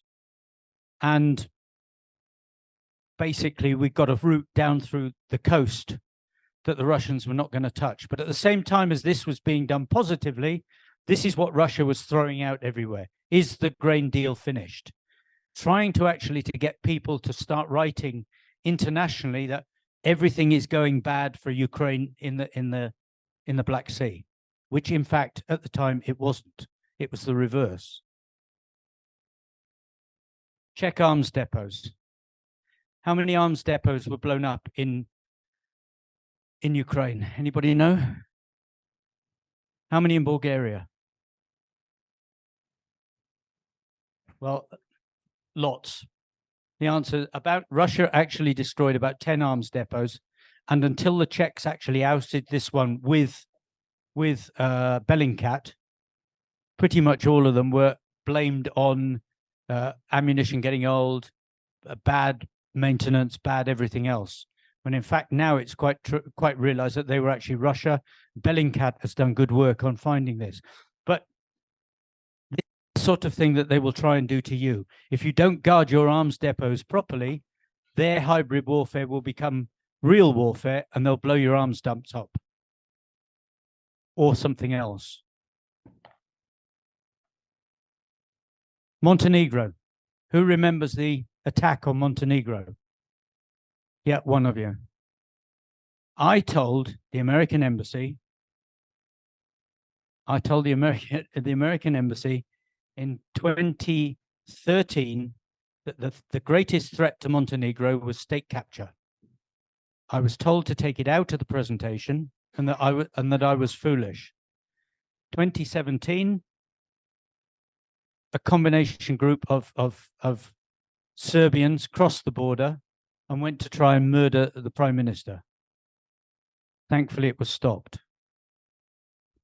Because if they'd done that, just think of the ramifications to all the other European countries around.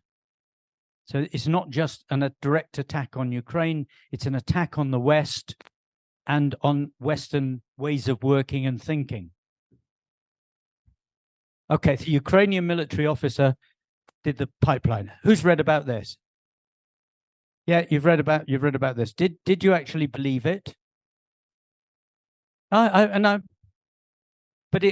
I can assure you he didn't. There is no physical way that that 6 men in a little boat can actually go. It's impossible, because first of all, you've got to get the boat. Where do you get the boat from? No boats were leased. Wait a minute. No boats were leased from anywhere on the coast. You could not go on. You couldn't get a boat on the Latvian coast. You certainly couldn't get a boat on the Swedish coast and take 6 Ukrainians with diving kit and with explosives and blow something up.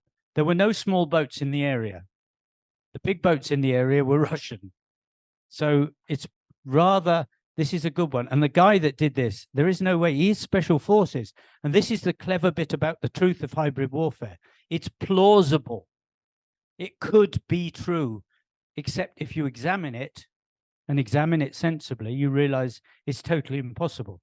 Because 6 men in a small boat, if you want to go down to the depth of that pipeline, you need a huge boat with really expensive equipment. And it will be very, very, very obvious on every radar screen in the Baltic Sea, because the Baltic Sea is pretty well covered by radars and other devices, including satellite. So that's up to you to choose. You got choice. You know, USA, Russia, possibly Germany was the other country that could do it. No, because we didn't have a ship to go around there. So you've got to get through Denmark. If it's America, you've got to go through Denmark. So when you start doing critical thinking on this, then the critical thinking takes out the majority of people that it could be. And I think we have one more. Yeah, and your corridor.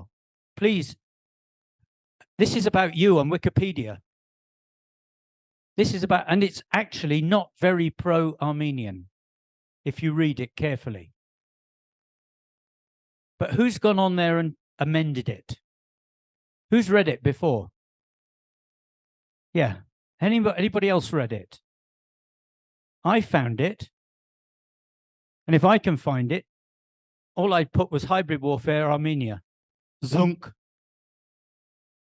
Okay, so what is it? It's plausible. It's true, but it's also against Armenia. You read it carefully. It's not on your heart. So you've got to watch for these things, because this is how Russia actually does you down. It makes you seem as though it's not important if someone takes a bit of your country and makes a corridor. If someone's right to make a corridor, well, of course they're not. But it's written like it is. So we can start question and answer with a very simple question of what hybrid warfare's ideas, methods, and tools can enemies successfully use against you lot? I stop there. Glenn, thank you very much. And yeah.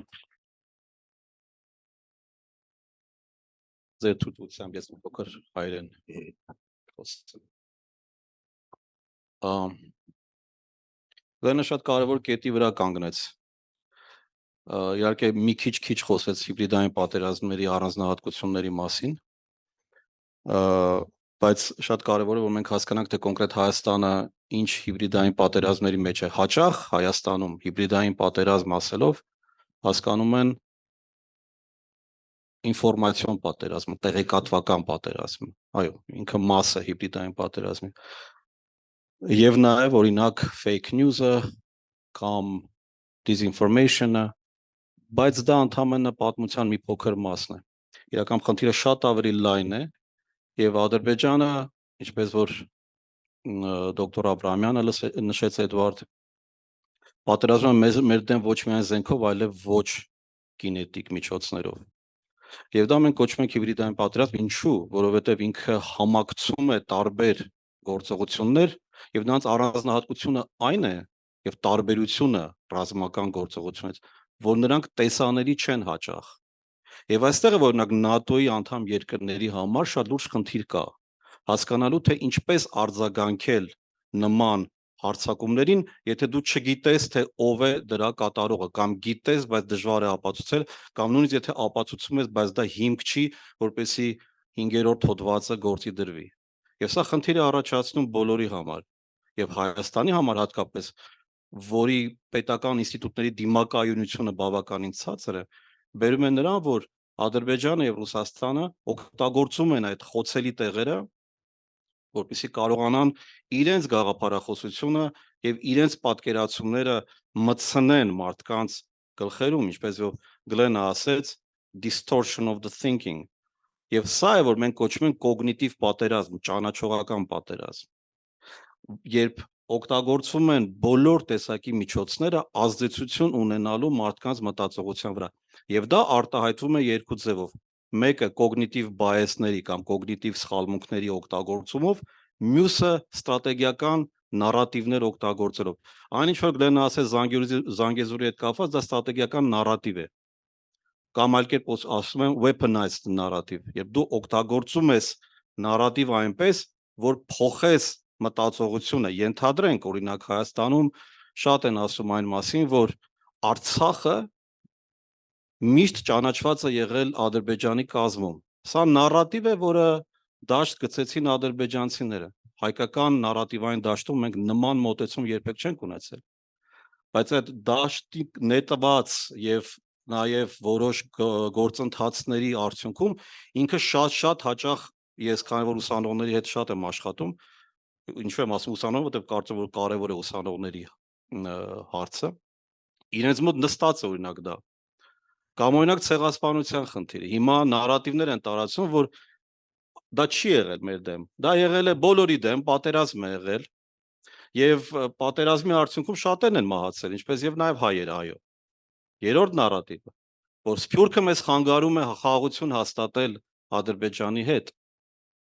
Եվ այս ցանկը ես կարող եմ անդադար շարունակել, դա իմ մասնագիտությունն է, նարատիվային դաշտը։ Եվ ես կուզեի, որ իհարկե Գլենի պրեզենտացիանը ես չեմ փորձելու վերցնել դա իրենից, բայց ես ուզում եմ սկսել հենց դրանից, Գլենին հարցնելով, թե որտեղից պետք է սկսի պետությունը պայքարել հիբրիդային պատերազմների կամ սպառնալիքների դեմ։ Դա վերաբերում է կրթությանը, տնտեսական դիմադրողականության բարձրացմանը, քաղաքական ինստիտուտների եւ այլն եւ այլն։ Որտեղից է այդ սկիզբը, ինչից պետք է սկսել։ Շնորհակալություն։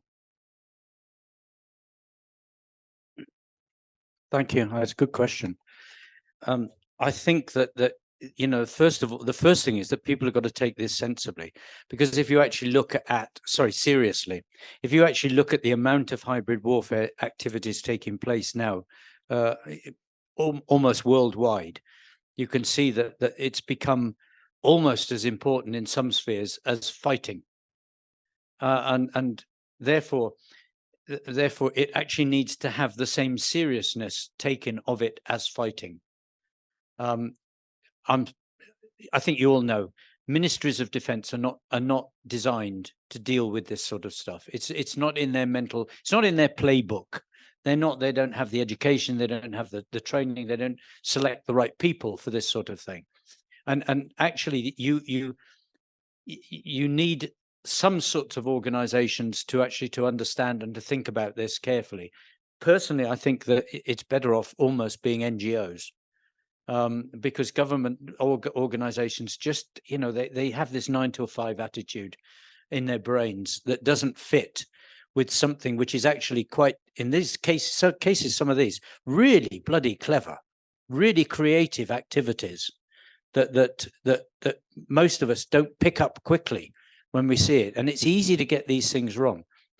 So I think the government needs to, if it can't do it itself, if the Ministry of the Ministry of Fake News or whatever ministry can do it, if you don't have a ministry that's geared for that, then they need to actually have competitions with NGOs and pay NGOs to actually to look at it.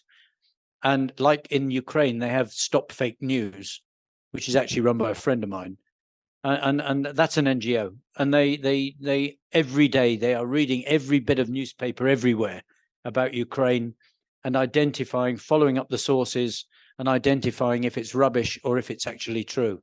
So you need people with the right sort of brain, because it really requires quite deep critical thinking, but at the same time mental creativity, because some of these things are quite clever.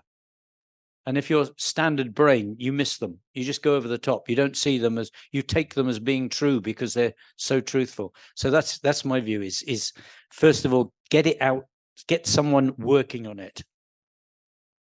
Շնորհակալություն։ Ես մի Yeah, հարցեր okay, կտամ Madam. եւ թույլ կտամ, որ արդեն դուք հարցեր տաք, որս մոդերատորի փոքրիկ իրավունք Do you want ունեմ։ Yeah.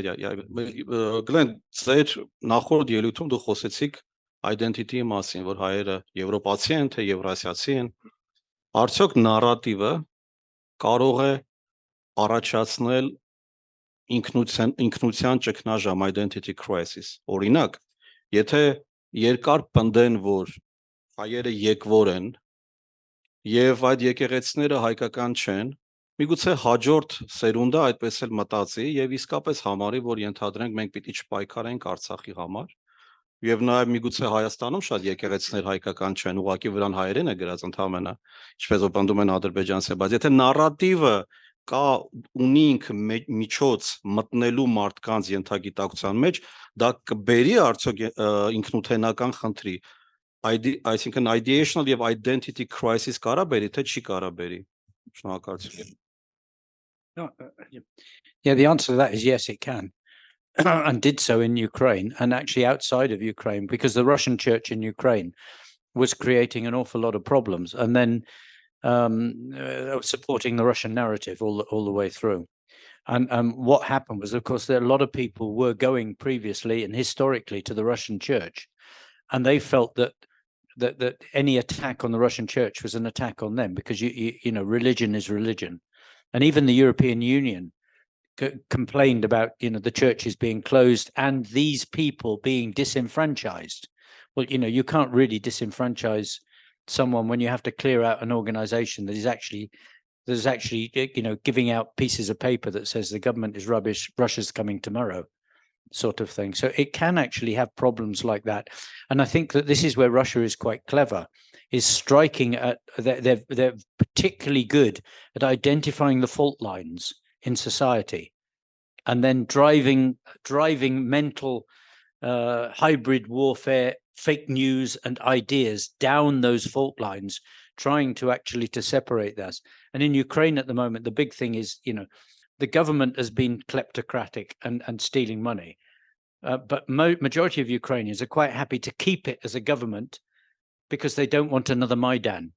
And what's happening now is there's a lot of fake news trying to say that everybody wants another Maidan, including Zelensky, the chief of defense. So this is where the clever, and this is Armenia. And what you have to understand in Armenia, what are your fault lines? Are they religious? Are they educational? Are they economic? Because whatever they are, that Russia will find the line between those and start trying to squeeze it out. So you need to, a bit of academic work on it to identify the fault lines. Thank you, Glenn. Now I will open the floor for the audience. Yeah, do you want to collect questions so you will answer them separately? Oh, yeah, but Separately. Okay. yeah, separately. Okay, Yeah, thank you for this opportunity. Yeah, can I? Yes. I can see. Yourself. No. Yeah, Introduce introduce yourself. Yes, myself. I'm Maria Hovmian, a strategic planning expert, management consultant. You mentioned several ways and several, modalities of this hybrid warfare, and we've discussed methods of defending ourselves. At the same time, I have a question related to to strategies, because if we don't have that ambition as a country, if we don't have a certain understanding what's going to be our success in this warfare, is it possible to defend ourselves? And isn't attacking is one of the way of defending ourselves? I'm asking this because if we want to actively defend ourselves, sometimes attacking is a part of that job. And how we are going to attack if we don't know what is our strategy. And we are always just in a position of just taking this, attacks, not very effectively responding or not responding. And this is going to be a very ineffective, inefficient way of dealing with this warfare. Yeah.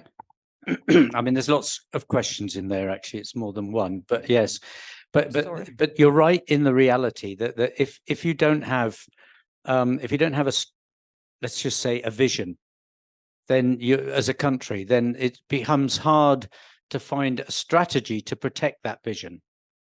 So you've got to have some sort of vision. And even if the vision, you can see in at least Zelensky in Ukraine, even if he is a bad man sometimes, he's quite clear. He's laid out the vision. He's made sure that it's actually clear of NATO, European Union. Okay, maybe they shouldn't go to the European Union, but the vision is clear. When you've then got the vision, you can then have the strategy. What do we need? Change the law, change this. And remembering that no strategy can work without capabilities. Every strategy depends upon capabilities. You want to fight in the winter, you've got to have boots. It's as simple as that. You've got to have the right boots. You can't go to war in the winter in flip-flops. And you have to look at strategy as capabilities like that. And you're talking about defense. Yes, defense is a succession of capabilities that have to work together. But then if you talk about attack, one of your other capabilities for your strategy is Western cohesion on your side. So if you start attacking other people, you lose the Western cohesion, and then the strategy can fall apart, even if the defense is good. So you've got a whole load of things that you've got to look at. But there is no reason why you shouldn't look at that yourself, because you're quite clever, clearly, and write about it. Put it public. Write about it. Put it on your web. You've got a web page. You've got a company. But put it on your web page. Write it out. Put it on your web page. Spread it around everybody, and ask for comment. That's the way to do it. But it's a good question. Good question. We do have an online question, everyone. I'm sorry. Please introduce yourself. Yeah, we have. The question about the Baltic Sea gas pipeline explosion, you mentioned that it was very deep and nobody could get to it. Actually, it's 100 meters maximum, the gas pipeline. It is, but it's still dark down there. And yeah. 6 men in a small boat. That's at the deepest place, but where it blew up, it was less than 50 meters. But no, it is deep. But so your point was that it could not be done. No, it wasn't my point that it couldn't be done. Of course it couldn't be done by, it couldn't be done by six Ukrainians, yes. Ukrainians in a boat. So now the question, I'm just following up on the point that was made about our geography and we can't change it. Should we declare big love to the West and say we are for the West and now we hate Russia? Would the West be able to come physically? Can you physically come and help us in case of an attack? I think you're looking at this completely the wrong way. You're looking at it far too basic, I think, a way. The West has got a huge amount of tools they can use, both economic, diplomatic, and everything else. You have to be clear what you want to do. You don't shout about anything. Diplomacy is quiet. Diplomacy in a case like this will be quiet, because if you start shouting, then you know it's going to aggravate everybody. Quiet, positive, diplomatic, and solid in what you actually want and in creating those relationships will be much more effective than just putting your hand up and say, come and help us, because that isn't going to work. That isn't going to work. But you know, the quiet, diplomatic, solid, professional, mature, I would almost say, mature attitude to this, I am sure will have effects in places. I'm sure of it. Sorry? Well, you never know is the answer to that. I mean, we went into Kuwait, but we haven't gone into Ukraine. I don't know. The world, I can't say this because the world is changing.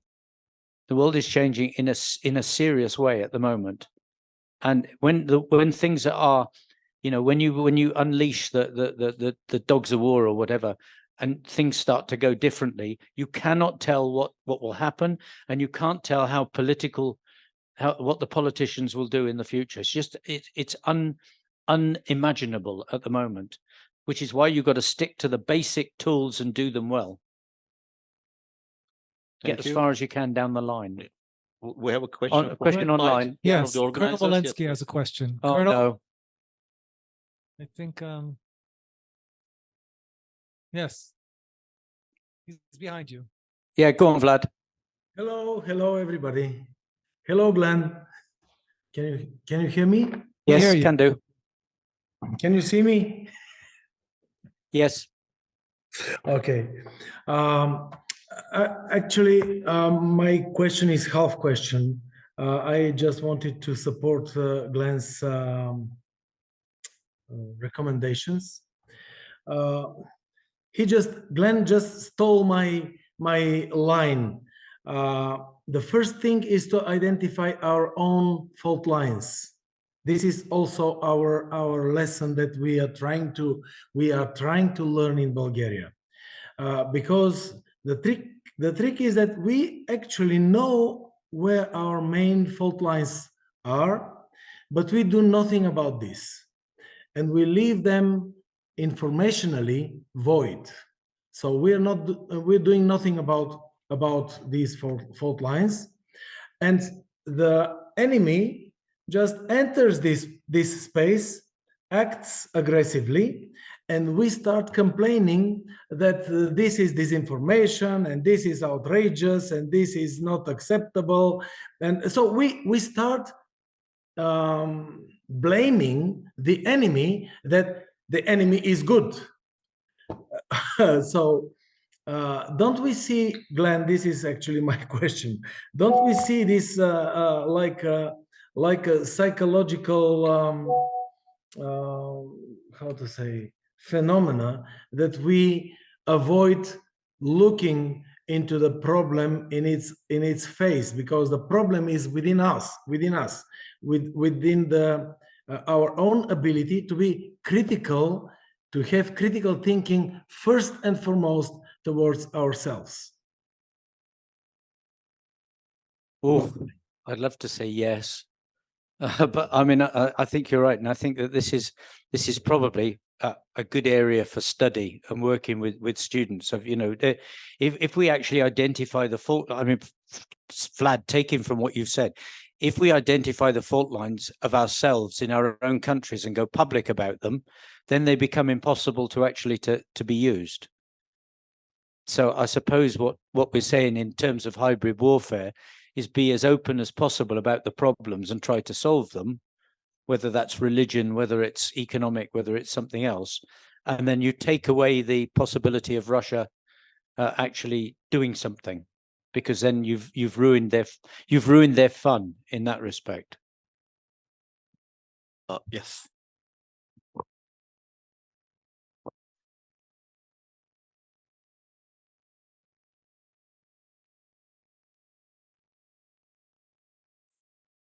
Միացավ, հա, սովակի երկարանում է։ Հրաչի Արդումանյան ավելի շուտ ավելացում կամ դիսկուսիայի շարունակություն, քան թե խնդիր։ Իսկ սկզբանե մի քիչ տխուր է տեսնել, ոնց էս աուդիտորիայում տեսնում եք ոնց է փայլուն աշխատում ռուսական ռազմական նարատիվները։ Երբ է weaponization of narrative հասկացողությունը փայլուն աշխատում հայկական հասարակության վրա, որ արևմուտքը չի կարող հասնել, ոնց պիտի հասնի, եւ մենք չենք զգում, որ մենք արդեն մտել ենք այդ փակողի մեջ, որտեղից փակում չկա։ Ուղղակի ցույց է տալիս ինչքան հզոր է այդ գործիքը աշխատում։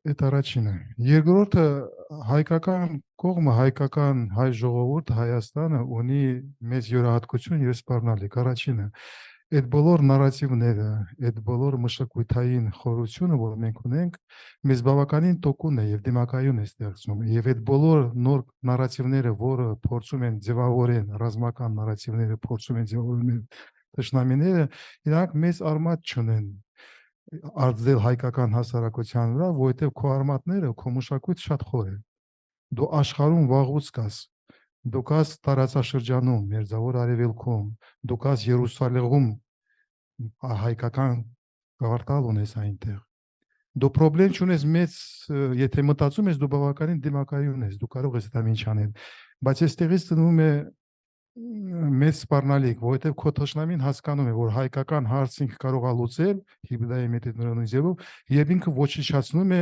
բնակչությունը։ Ինքը չի կարող քեզ տարանջատի քո ուղեղից, քո հողից, քո մշակույթից, քո եկեղեցիներից, միայն ձևը ոչնչացնել քեզ ֆիզիկապես։ Դա ինքը արել են Արևմտյան Հայաստանում, արել են Նախճիվանում, 2023 թվականին արել են Արցախում։ Հասկանալով, որ իրանք ապագա չունեն մեծ դիմակայել այդ հարցերում, իրանք գտնում են լուծումը ֆիզիկապես ոչնչացնելը։ Դրա համար այս բոլոր մեթոդները, որը կիրառում են Հայաստանի դեմ, ի վերջո որպես լուծում ունենում են ֆիզիկական քեզ ոչնչացնում, ջենոսայդը։ Դա նշանակում է քո դեմ ռազմական սպառնալիքներից մեկը դառնում են գոյաբանական, ֆիզիկական, ռազմական, գոյաբանական։ Մենք այդ ճոխությունը չունենք, տարաջատեք, մտածենք, որ մենք կարողանալու ենք ապրել Հայաստանում, ոչ թե Արևմտյան Հայաստանում, Ադրբեջանում, միջև քեզ այստեղից չի արմատախիլ անեն։ Մենք պիտի ավելի լուրջ վերաբերենք մեր սպառնալիքներին։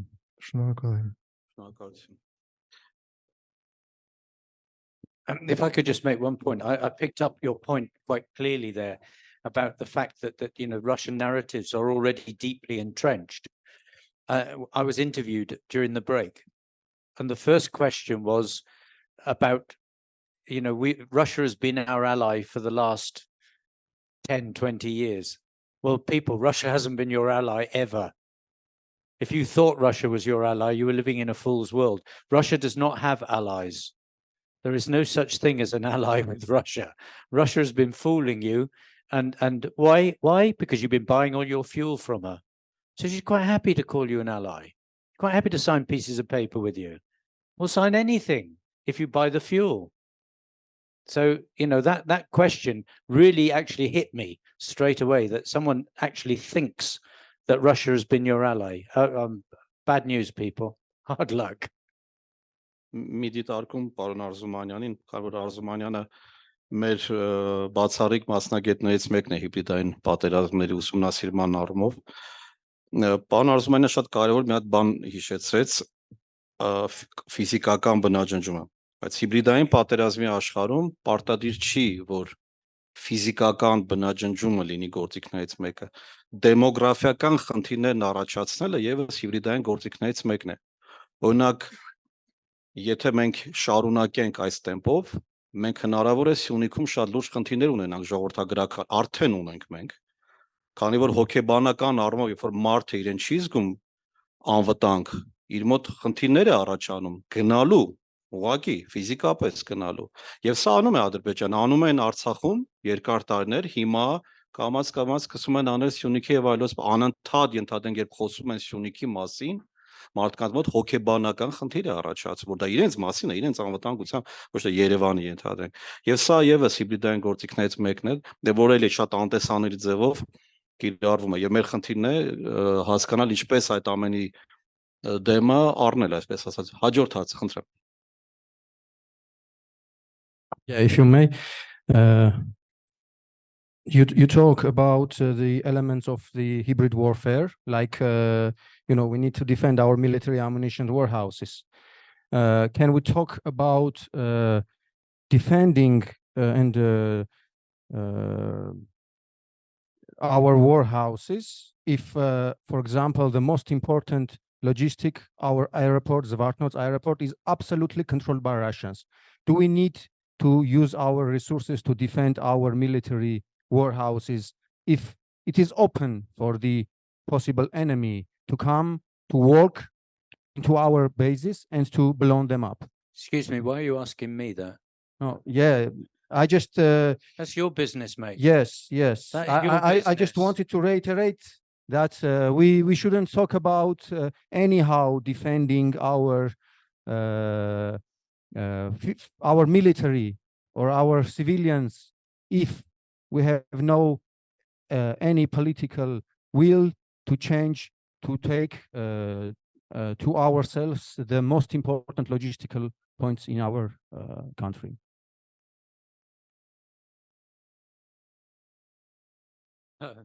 I agree. Դա եւս գործիքներից մեկն է, այո։ Անտեսանելի վերահսկողությունը եւս հիբրիդային գործիքներից մեկն է։ Չէ, նկատի ունեմ, որ ֆիզիկապես դու չես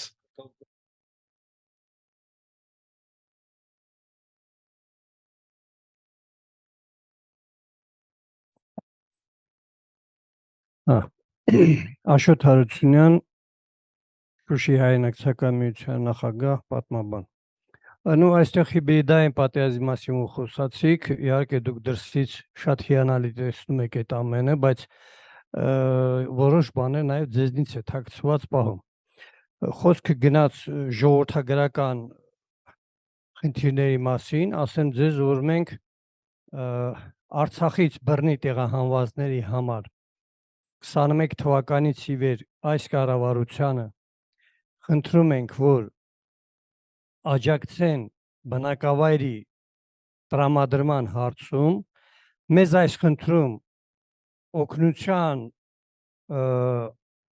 խնդիր իրենց վրա վերցրել է Եվրոմիության ներկայացուցիչը, ասել է, որ իրենք պատրաստ են տալ տներ, եթե կառավարությունը նամակով դիմի իրենց։ Բայց կառավարություն չի դիմել իրենց։ Այդ հիբրիդային պատերազմի բաներից էլ, երբ որ ինքը դեմոկրատիա է խաղում, աշխարհին ասում են մենք դեմոկրատ ենք, բայց ինքը իր բռնի տեղահանվածների հարցը չի լուծում։ Դուք որպես Մեծ Բրիտանիայի ներկայացուցիչ կարող եք պահանջել ձեր կառավարությունից, որպեսզի այս կառավարության վրա սանկցիաներ դրվի, որպեսզի իրենք ընդառաջեն բռնի տեղահանվածներին բնակավայրով տեղափոխվելու հարցում։ Շնորհակալություն։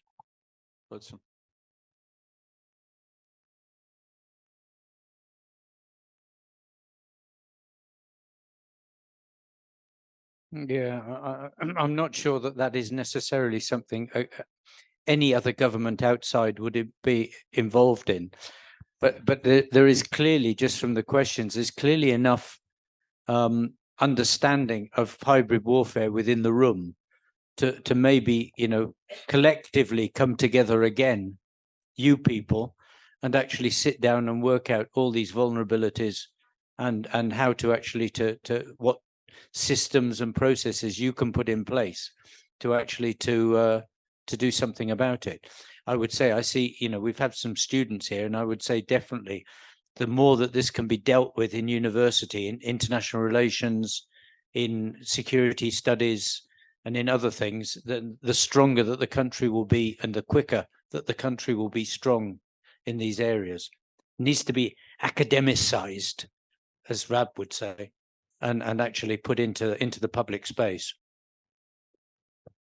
Շնորհակալություն, Հայկուի Խաչատրյան։ Երբ որ մենք խոսում ենք հիբրիդային պատերազմի գործիքների կամ մեթոդների մասին, որոնք կարող են կիրառվել մեր դեմ, մենք մի շատ կարևոր հարցի ամեն դեպքում մեկ մոռանում ենք անդրադարձ կատարել, որ դուք էլ այսօր խոսեցիք, երբ որ մեզ անդադ ասում են դուք եկվոր եք, դրանից կարայով մեր ազգային ինքնությունն էլ ինչ որտեղ նաև բորի, մենք մոռանում ենք, որ մենք ինքներս ենք դա թույլ տալի, այդ ձեր կարծիքը կուզեմ լսել այն ամեն ինչի մասին, երբ որ այդ նույն տեղեկատվությունն իր դիսբալանսը, որ օգտագործվում է որպես հիբրիդային պատերազմի մեթոդ, չէ որ երկրի ներսում էլ է դա տեղի ունենում։ Սկսած կրթական համակարգից, որտեղ ամենաշատն է դա տեղի ունենում, ինֆորմացիայի ապա տեղեկատվության, չգիտեմ, շատ հարցերում մեր սերնդին, որ վաղը պիտի դառնա այս երկրի տերը, չի հասնում այն ինֆորմացիան, որ ժամանակին մեզ է հասել, որ պիտի դառնար հիմք այն ամեն ինչի, որ այդ սերունդը վաղը դառնար այս երկրի իրավ տերը ու վստահ լիներ իր արմատների ու երկրի համար պայքարելու։ Այ որպես բազմափորձ մարդ կուզեմ ձեր կարծիքը լսել այս մասին, կան արդյոք ինչ որ լծակներ, որոնք թույլ կտան նաև ներքին այս աղավաղումների դեմ պայքարելու։ Շնորհակալություն։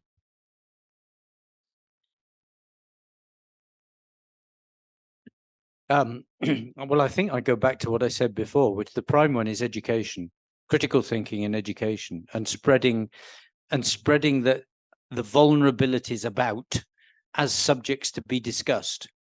So, you know, if you take the most difficult subject and get students to write their bachelor's paper on it, a master's degree to write their papers, and PhD students to write their papers. So you've got to get into the education system and say, this is important. We need people to write about these things. Now, I am absolutely sure, although I'm not sure there's anybody from the American embassy here. Have we got anybody? I didn't think so. Oh, yeah. I'm absolutely sure that, you know, money can be found from the embassies to support research in these issues. It just means actually writing the thing, because this is important. And if you link it to hybrid warfare, you link it to national vulnerability, you link it to societal security and societal development, then you have an extremely good case for people supporting, you know, NGOs that are working on this and students that are studying it. Does that help? One remark, just if I may. Yeah. Շատ կարևոր բանի մասին եք խոսում, ներքին դիմադրողականության բարձրացման մասին։ Ըստ իս դրա կարևորագույն հիմնասյունը կրթությունն է եւ քննադատական մտածողության ձևավորումը։ Շատ կարևոր է, որպեսզի մարդիկ սպառողները իրենք, այսպես ասած, ինֆորմացիա ունենան այդ ֆիլտրերը։ Հակառակ դեպքում դժվար է յուրաքանչյուրի հետևից գնալ եւ բացատրել։ Դա մենք չենք կոչում հիբրիդային գործիքակազմ, ավելի շատ դա կոչում ենք brainwash կամ քարոշություն։ Հիբրիդայինը կոչում ենք, երբ որ քո դեմ է այլ երկրի կողմից, եւ այստեղ երկրորդ դիտարկումը, որ այն պետությունն է ենթարկվում հիբրիդային պատերազմների, որը ընկալունակ է այդ ազդեցությանը, որքան դու նվազեցնում ես, այսինքն որքան քո իմունիտետը բարձրացնում ես, այնքան թշնամու հակառակորդի համար շատ ավելի դժվար, գրեթե հաճախ անհնար է դառնում այդ ազդեցություն ունենալ։ Մենք ունենք այս նարատիվները, որտեղ մեր պետական եւ ոչ պետական ինստիտուտների դիմադրողականությունը բավականին ցածր է, այսինքն ձևավորված չի այդ համակարգը։ Օրինակ մենք ունենք strategic communication կենտրոններ, մենք ունենք շատ ու շատ ինստիտուտներ, որոնք պիտի զբաղվեն կոնտրնարատիվներ ձևավորելով, ֆիլտրացիաներ ունենալով, ենթադրենք ինչն է մտնում, ինչն է դուրս գալիս։ Մենք դա չունենք եւ դրա համար, ինչպես որ շատ ճիշտ նշեց, ինչպես որ մեր օթակայանն է, այսպես դարձել վազանցիկ ինչ որ տեղ, այդպես էլ մեդիա տիրույթում եւ գաղափարային եւ այլ քաղաքական եւ այլ հարցերում մենք այդ նույնն ունենք։ Շնորհակալ։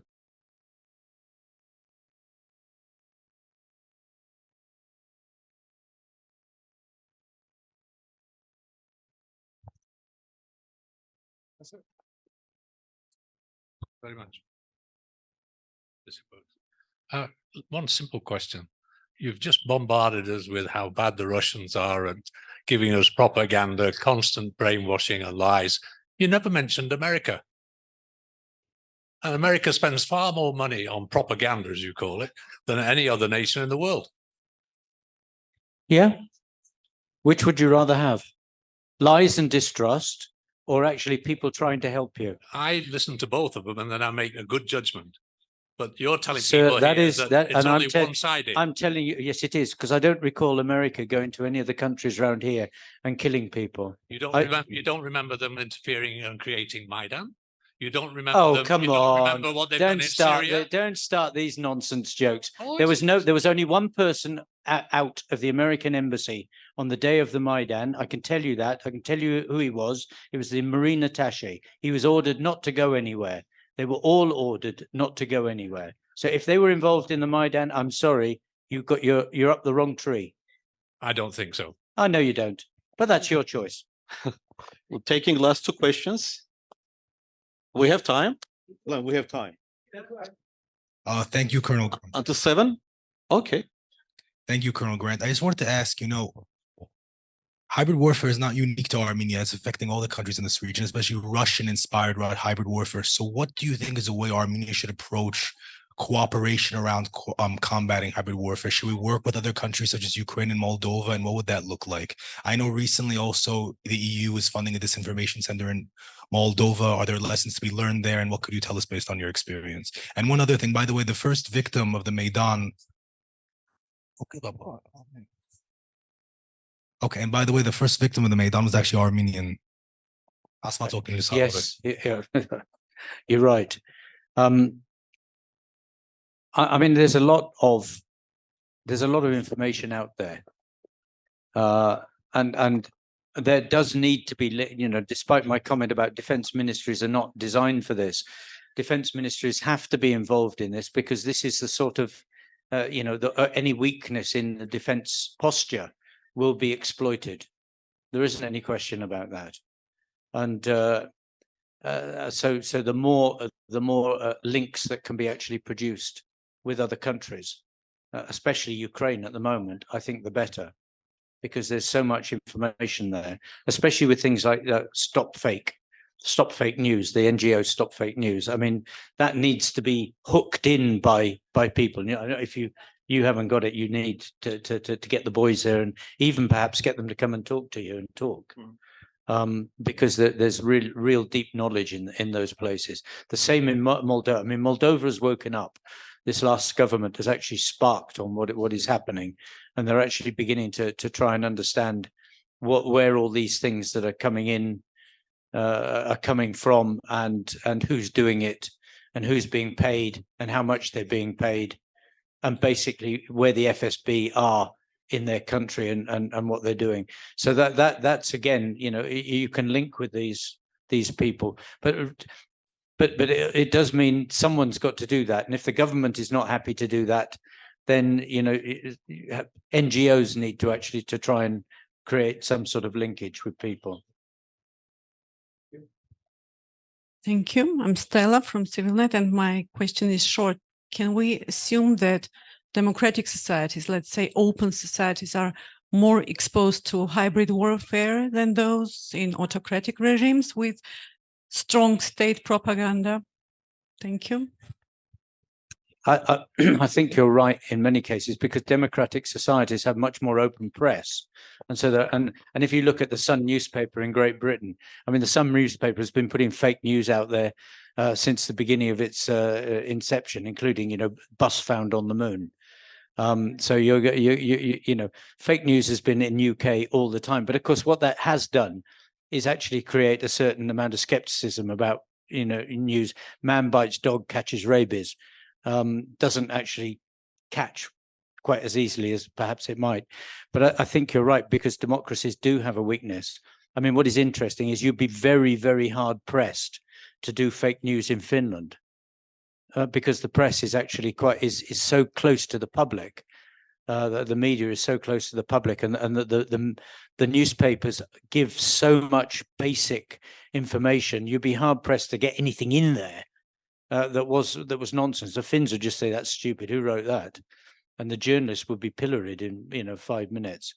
So, but there are other countries that are democracies, that sophisticated. Well, America is probably the most at the moment. I mean, they have been completely hooked on a much of the fake news, and that's probably an educational thing of just losing critical thinking as a tool, unfortunately. But yeah, so democracies are particularly weak. Do we have any question or answer, a comment or a remark or something else? Anything about hybrid warfare? Well, different with Mr. Pakan? Nothing? No. Yeah, sure.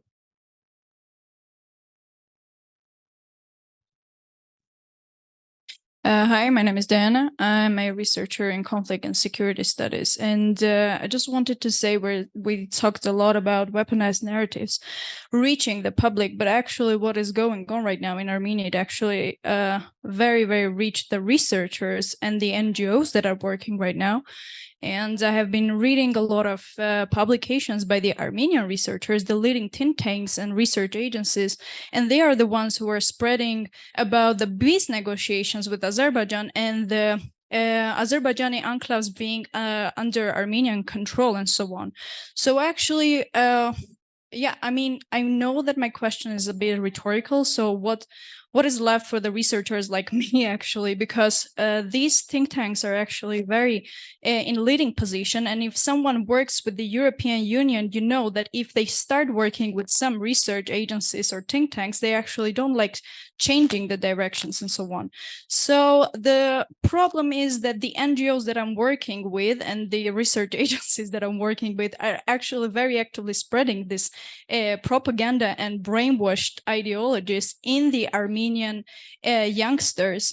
So that's the part of the problem, and they are funded by the Western and I don't know how to call collectively and so on. I myself study and work with European institutions, but the thing is sometimes they don't know what they fund. And the problem is that it's very difficult to control this. So whenever we're talking about the education, the curriculum and so on, it comes from the NGOs because the young people are actually very, very active, and I'm working with young people, and they are coming from this background and go to the schools with this background.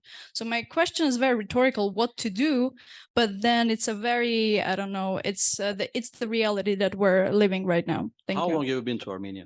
Sorry? How long have you been to Armenia? I am Armenian. Oh, you're Armenian. Okay. Sorry, I think that I thought that you are from. It's okay. Okay.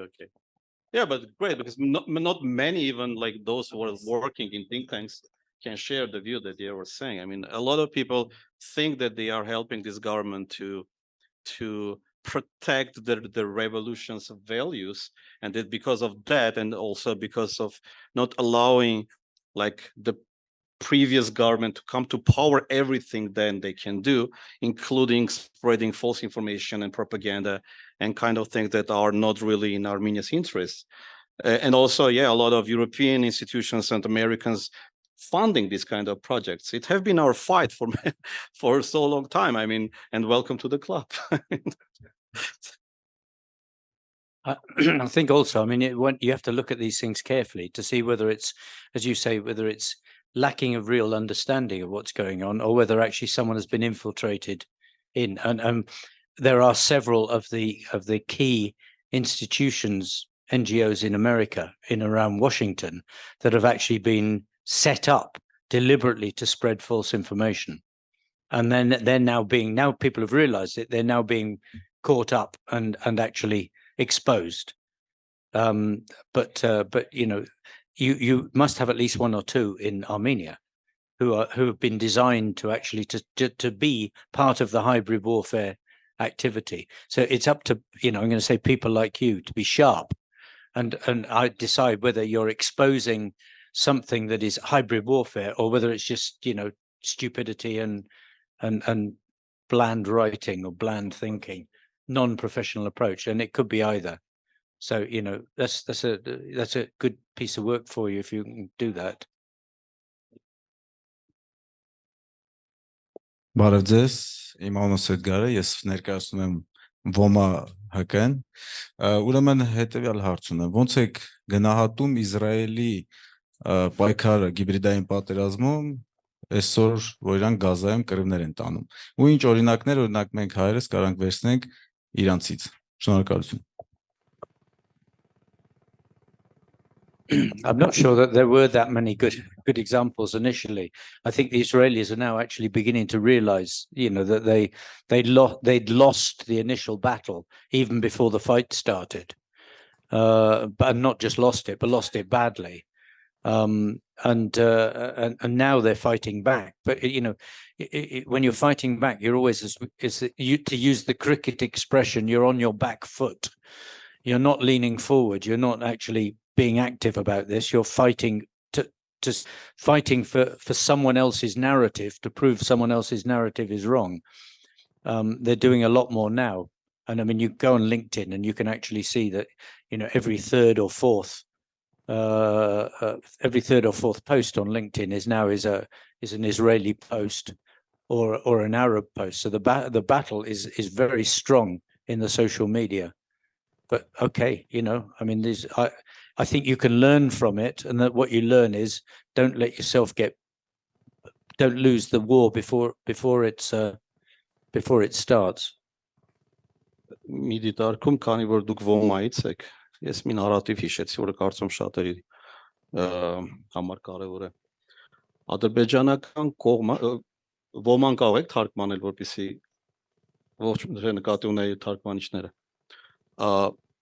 Ադրբեջանցիները, Ադրբեջանի կառավարությունը պահանջում է Հայաստանի կառավարությունից դադարեցնել այս կառույցի գործունեությունը։ Համարելով, որ իրենք զբաղվում են ռևանշիստներ պատրաստելով։ Հասկանալի է, որ չէ, դա այդպես չի, բայց ինչ է կատարում։ Իրենք ասում են, որ կա նման կառույց, բերում են հիմնավորումներ, նկարներ, որ այս մարդիկ զբաղվում են ինչ-որ պարապում են, չգիտեմ, սարերում, լեռներում, շորեր են հագած, միգուցե կրակային ինչ-որ բաներ են անում։ Ասում են, որ տեսեք, Հայաստանը թաքուն ձևով պատրաստում է տերորիստներ, աղաբեկիչներ ռևանշի հասնելու համար։ Հետևաբար պետք է ամեն ինչ անել իրենց գործունեությունը առաջին դադարեցնելով Հայաստանը դեմիլիտարիզացիայի ենթարկելու։ Եվ դրա համար իրենք նաև պահանջ են ներկայացնում, որ օրինակ Syunik-ի հատվածում, եթե լինեն այս խնդիրը, այս Զանգեզուրյան միջանցքի ասածը, հենց այստեղ է խնդիրը կոնկրետ Հայաստանի կամ շատերի համար այդ անցումը չի, այլ թե ով է վերահսկելու։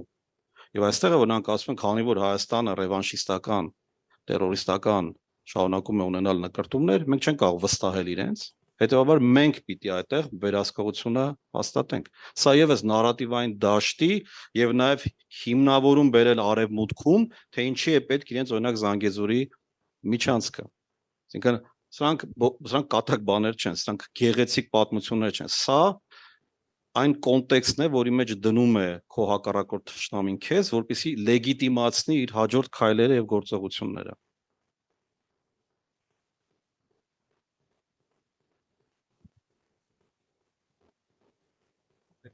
Question? Make a question online. Իհարկե։ Ինձ պրոստը հետաքրքիր է այդ դեպքում մենք ոնց պետք է մեզ դրսևորենք մեր կազմակերպության նման կազմակերպությունները։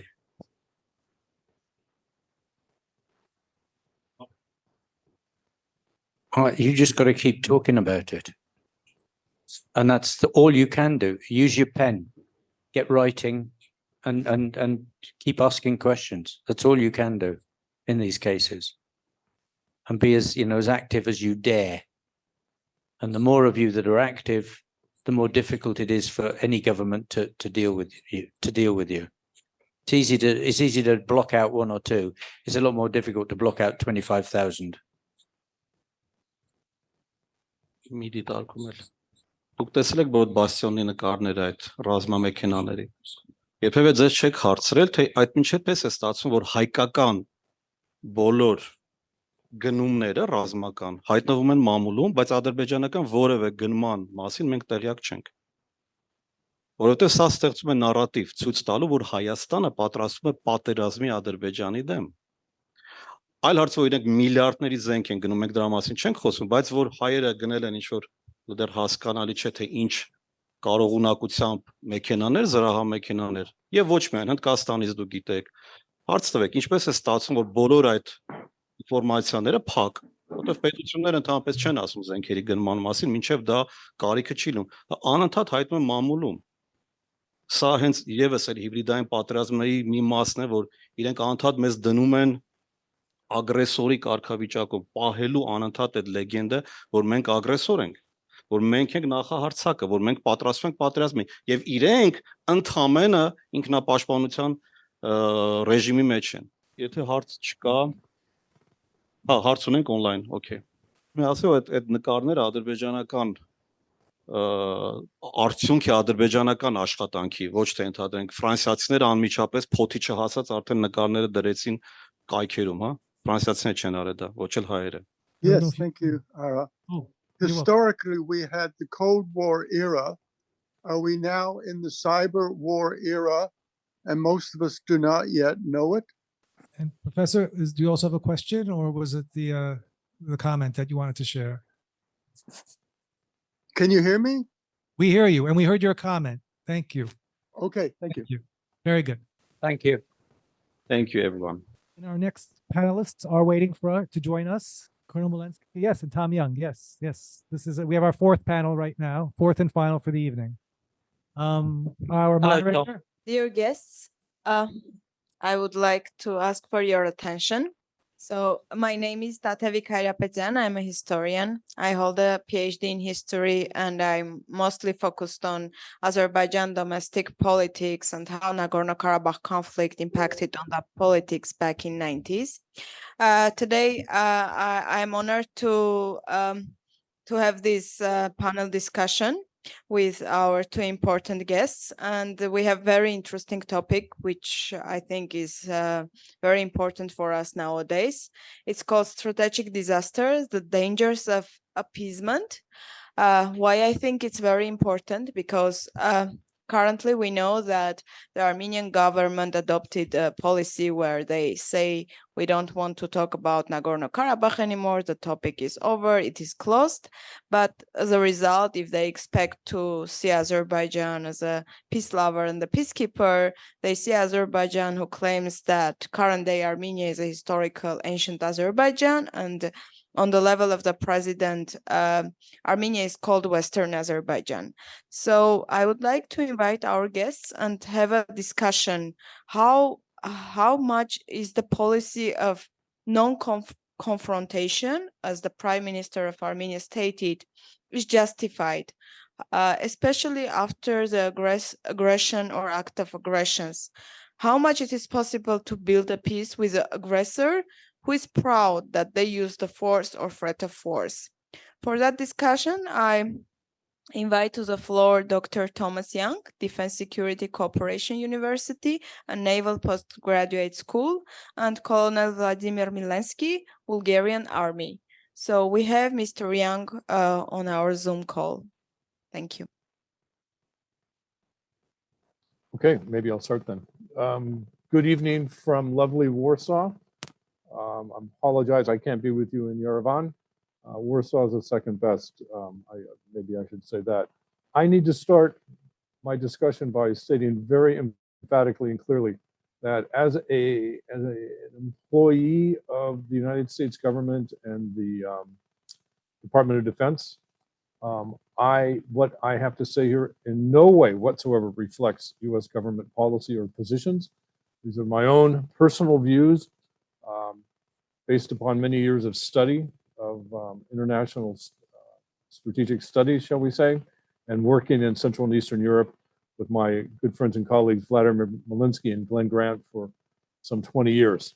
So I was asked by the organizers of this conference to answer 3 questions. So I'm going to make these answers a bit provocative, because I think Socrates was right. You learn through argument. And I think that's the best way for us to proceed in this, is let me answer these questions, throw out some ideas, and then definitely want Vlad to bring in his experience currently in Bulgaria, where he's right in the midst of an information war with our dear friends in Russia. So let me, and then obviously let's bring it open into a widespread debate for all the participants. So the first question I was asked to address is, what is the historical context of appeasement? You know, I guess when I hear that word, it is quite a pejorative in modern usage, because we think back to Munich, 1938. So my question is, can we think of any positive examples of appeasement having worked for democracies? I think the cynic in many of us would say appeasement, that sounds to me to be just another word for surrender. And, I have to be very realistic and very honest with you and blunt, as my friends know, that totalitarian regimes, of which there are quite a few in your region, simply are notorious for not being very reasonable. They're very reasonable when they get their way. But when they don't get their way, then they're incredibly unreasonable. So I don't think, you're going to be in a very good position, as they say in Spanish, to throw yourself on the tender mercies of these states around you. I liken appeasement a little bit what we hear, or what we heard quite a bit in the Israeli Hamas conflict, of a ceasefire. I'm not a great fan of ceasefires because the reason being, as a Clausewitzian, wars are started to solve political problems, and a ceasefire just freezes the political problem. And I'm quite cynical about ceasefires, as I think you found out just recently. When the Russians are the neutral peacekeepers, we see what happens in those contexts. I would have to say, as a ceasefire, has a frozen conflict, the more modern usage, has it ever worked to Armenia's benefit in the past? I think it's questionable. And then what's the ultimate point of appeasement? Are you just buying time, or are you trying to look for other solutions? Are you looking for other avenues? Or is it just simple survival? That's a question you would have to answer, the panelists here or the participants here. And then you'd have to also ask the question, what's the cost of following a path of appeasement? So number two, why has appeasement not worked? And why is it dangerous? Well, again, I think the modern usage is we see this as just a rather fancy word for surrender. And I have to ask myself, can I find any positive examples where a state that has been attacked has gotten its interests fulfilled by giving in to the demands of the enemy? And I think we have to remember, kind of harken back to my earlier point, Armenia is not looking to appease a liberal democracy like the United States or the United Kingdom. This is not 1945, and you're Germany or Japan, and you're surrendering, to liberal democracies. I think in that part of the world, as well as I know it, life is very much, as we say, zero sum. By definition, when I win, you lose. And then, if we were to follow this policy, again, I'd have to ask the question, what positive effect would this have on Yerevan's bilateral relationship with Russia and bilateral relationship with Turkey?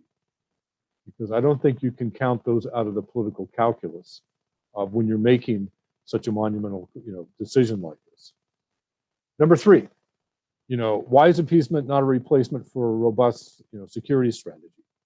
And, why is this not a deterrent?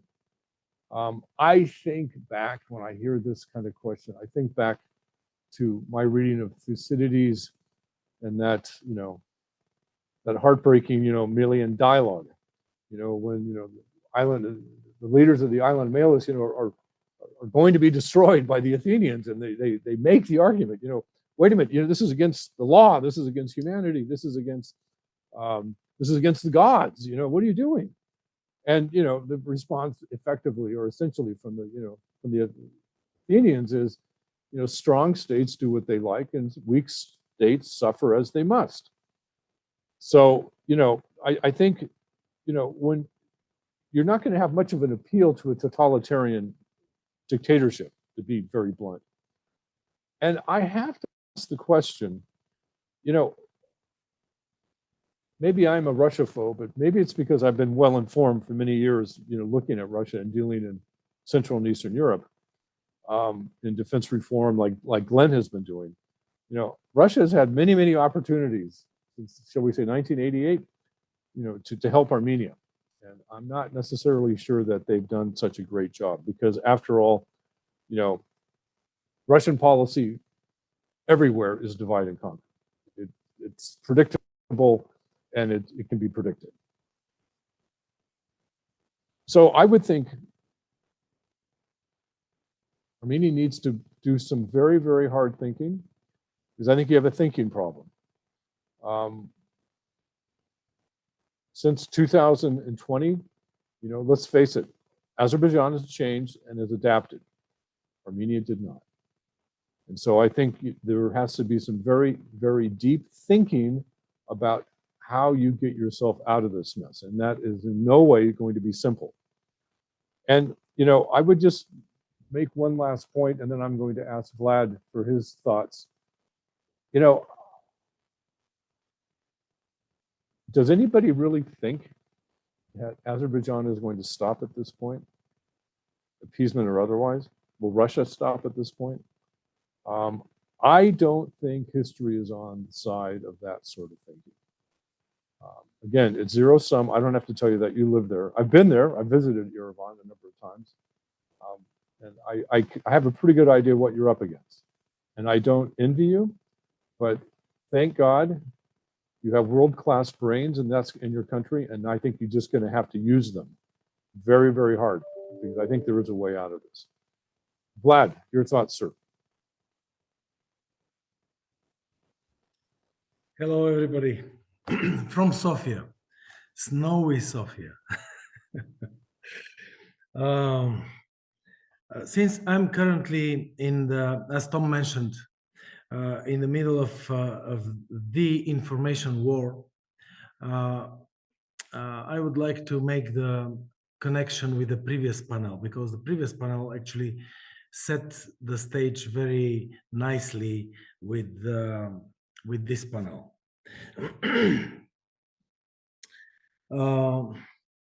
Actually, the appeasement is an information warfare weapon, because it is very tricky, as Tom very well explained, and in my view, I'm not going to compete with Tom on history knowledge.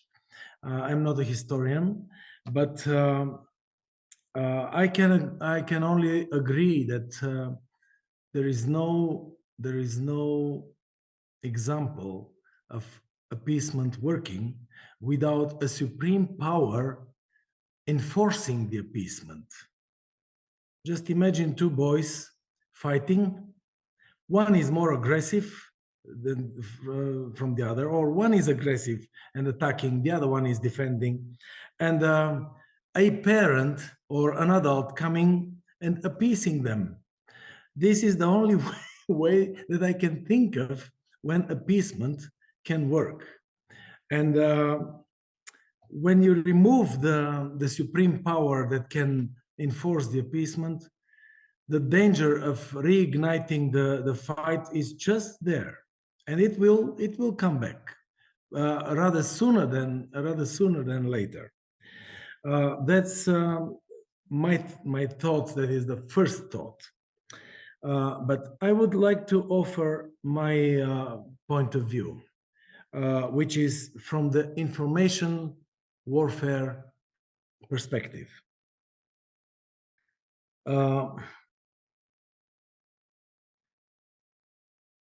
Glenn mentioned that governments today, and he mentioned, actually, he said ministries of defense especially are not designed to think about hybrid warfare and about information warfare. And then somebody else asked the question, aren't we today in the cyber warfare? I would like to offer the view that we have been always in the condition of information warfare, but we never liked the idea to accept openly and to recognize openly that the warfare in its information form is constantly here. And the kinetic warfare just comes and goes. And appeasement fits in this coming and going, like one short episode, eventually, episode of information warfare option to offer a surrender. After Munich, appeasement was offered to the British society by their own leadership, and it didn't work. Interestingly, now, as you share with us, it is offered by the Armenian leadership to the Armenian society. I don't think it will work. The best option this is my personal belief. The best option, the best alternative to appeasement is deterrence. There is no way to convince an aggressive opponent to peace other than to deter. The other option, ideally, or rather, I should say, idealistically, is a mutual acceptance of some higher level of values that are common to both sides. But are we at that point there? That would be my introduction to the discussion. Dear guests, thank you very much. I definitely share your ideas, and I myself in my public speech bring a lot the example of Great Britain and also France. So when both countries had government who suggested them an appeasement and it didn't work. So we have more or less common situation, and the government announces that they do not want to go for a confrontation in a case when another side says, I want it all. So peace, coming to the questions raised by Mr. Young, first of all, peace is about the balances. We have nothing related to the balances currently between Armenia and Azerbaijan on none of the level, none on a cyber hybrid war, not on military, not diplomatically, nothing related to that. So I agree that the situation is hard, but I also agree that we have quite bright minds who can come together and bring up very hard but very necessary solutions. So but I want to go to the audience and ask if anyone has a question they would like to raise. If I may. Sure, take the floor. If I may just add one more detail, no, actually a parallel to the information war that we have here in Bulgaria. Probably you have similar in Armenia. There are voices in Bulgaria, very strong voices, for appeasement, but in information sphere. Let's not go to confrontation, to hard confrontation. Let's not expose how Russia is exploiting our fault lines. Let's not. You see, we have very heavy economic dependency from Russia, so it is not politically correct and appropriate. You see that we have lots of economic agents and lots of companies, Russian companies and Russian money in Bulgarian economy. So it is not good to counterfight the information war that is waged against Bulgaria. So we have been listening to these calls for appeasement. Let's call it information appeasement. For quite many years, and it never made Russia to stop or to divert their information attack. To the contrary, they're increasing the intensity, increasing the varieties of options that are using in the cyber, of course, space and information warfare space. So that's why I said, if we make the parallel between the kinetic warfare appeasement and information warfare appeasement, it never worked in both spaces, in both domains. Thank you. We have questions, please, sir. Yeah, Tom and Vlad. Last week there was a report saying that Biden and Scholz had basically agreed that the war in Ukraine was going to run out and that there would be some sort of, I'm going to say, appeasement with Russia, and that would sort of bring some sort of end to it. Now, my question is, was this a hybrid suggestion, because it was taken quite seriously by Western press in many places, or do you think that actually in US at the moment there is a sort of a semi-appeasement attitude about operations in general, about wars in general? Vlad, let me start. On the American side, again, now this is my own personal opinion. It does not reflect DOD or U.S. government policy or opinion. I've been hearing this sort of narrative, and Glenn, you've heard it before. This is not the first time we've heard this. You hear whispering. Of course, we had some Eminence Greece who did a track to, I think, with their Russian counterparts back in the fall, and they came back saying, "Hey, we really need to end this war with Ukraine." I find these sorts of reports to be both troublesome, that one, you would have intelligent Americans listening to any Russian at all about anything, let alone about the Ukrainian war. But I find it rather unconvincing because, Ukraine gets a vote in this. In fact, Ukraine decides whether or not there will even be an election, let alone whether or not this is a decision or an issue up for discussion. So I think it's rather mindlessly silly when we hear these reports about, well, there's fatigue in Germany and there's fatigue in the United States and France, and we desperately want this war over.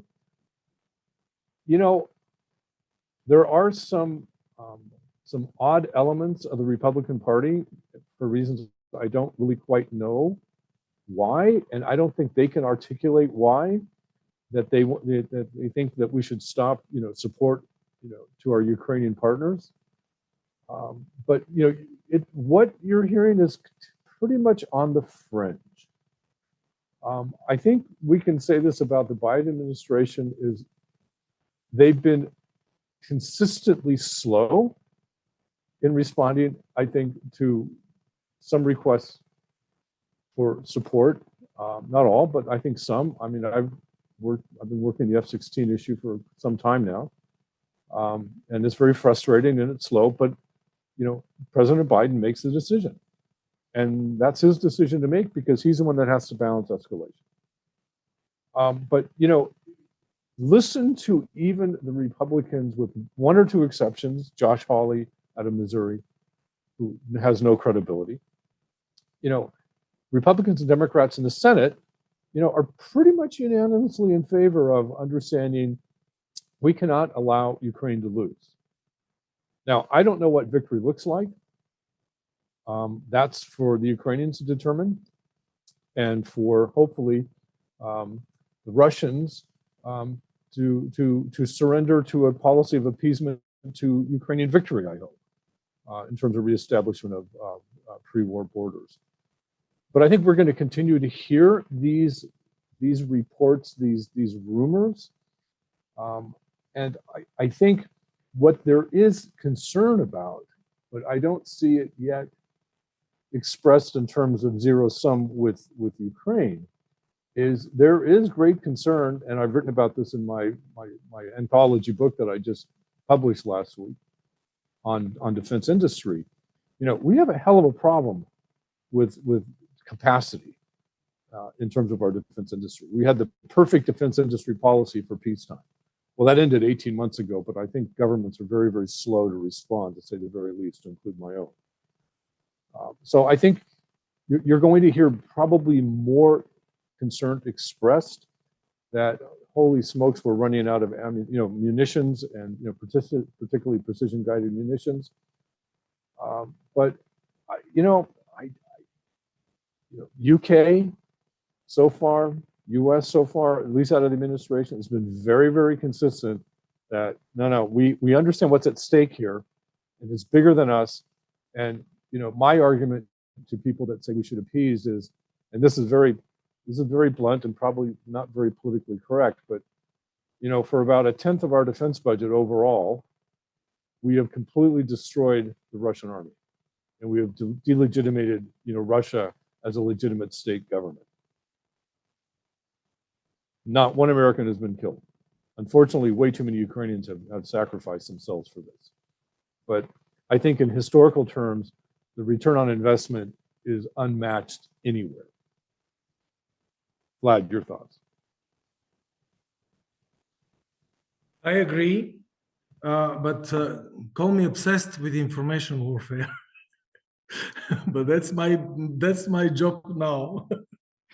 And I hear and I learn things that make me scared. You said about this return of investment on the U.S. side and the Western side. At the same time, the information warfare, the return of investment that Russia gets with their action on the information warfare battlefield, which is the hearts and minds of our people. This is the information warfare battlefield. We are fighting for the hearts and minds of our own people. So there, the return of investment of Russia is immense.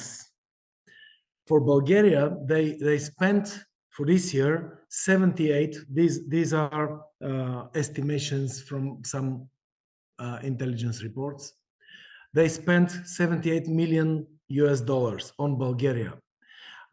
As a whole, they spent something like $1 billion for 2023 for information warfare. So let's look what is their return of investment for Bulgaria for their $78 million, which is just a few missiles. They got 30% of the Bulgarian armed forces are hollowed, no people, 30%. This is an open source data. You can find this in Bulgarian parliament reports. So we have 30% soldiers killed on the information warfare battlefield. We have problems with modernization, lots of old equipment and old-fashioned equipment. This means we need to look at this from the reverse side. This is actually the modern equipment that was destroyed on the information warfare battlefield, because we were not able to convince our society and our parliament to buy this equipment and to field this equipment into the armed forces. That's how it was actually destroyed and annihilated at the information warfare battlefield. So here I come to Glenn's question. Actually, the words of Biden and Schultz last week, you said, are part of the information warfare victories of the Russians, because let's be blunt, both in the US and in Germany and everywhere else in the Western countries, including in Bulgaria, there are people who are profiting from Russian point of view, and just follow the money. There are many people who want Russia not losing this war. They're not actually interested in Ukraine losing the war. They're very much interested in Russia not losing this war. But as Tom said, it's a zero-sum game at the battlefield. That's my reading of the situation.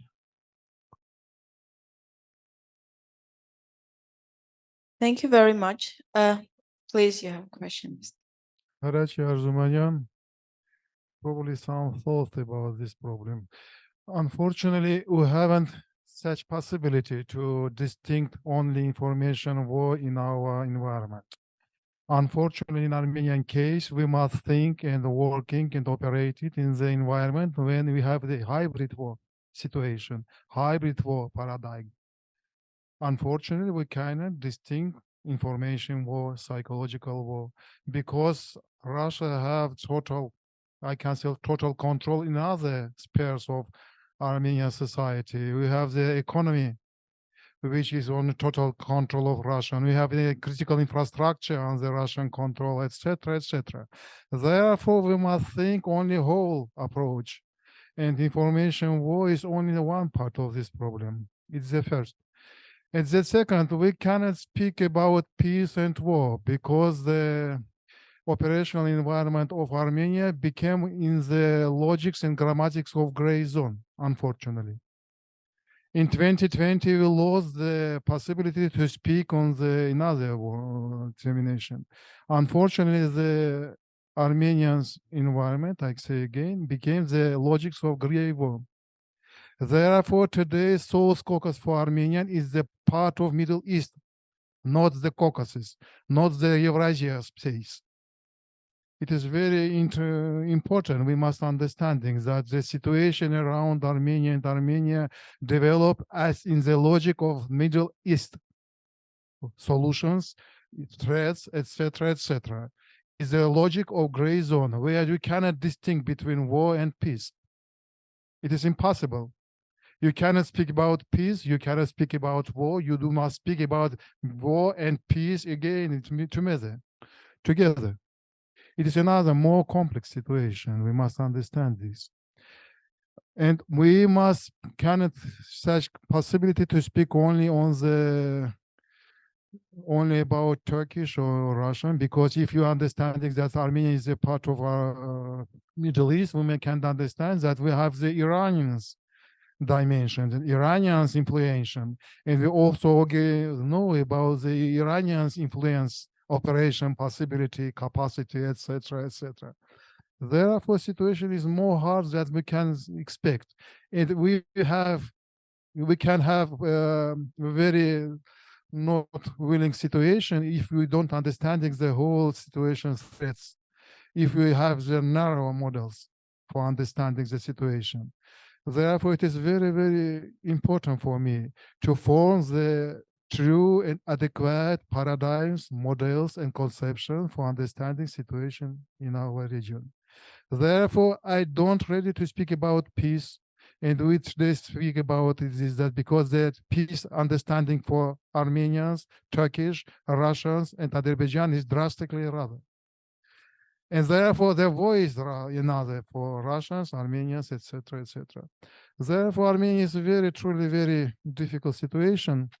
And if I try to find the paradigms and concept, I think that the Western concept of understanding situation in Middle East is more preferable for us. Not Eurasian solutions, not solutions we have in Ukraine, because Ukraine and Eurasian is more easy situations. They have black and white situation, I can say. In Armenia, we have more dangerous and more complex situation. Therefore, because before starting finding solutions and prepare solutions and conception, we must anticipate the hard environmental situation, security environmental of Armenia. Thank you. Thank you. I would like just shortly share some ideas about peace because I was examining Azerbaijan for many, many years. And I have seen that the regime of Azerbaijan is based from one side on permanent aggression or a possibility of aggression, and from another side on anti-Armenian hatred propaganda, which is quite much underestimated, not only internationally, but also even in the Armenian society. Like, people do not understand what it means to have state-sponsored ethnic hatred propaganda towards another ethnic group, which in this case are Armenians. And this complicates the situation a lot. So it's not from one side, it's about the use of force or a threat of force. From another side, it's state-sponsored hatred propaganda, which we have to deal with because it really complicates many things.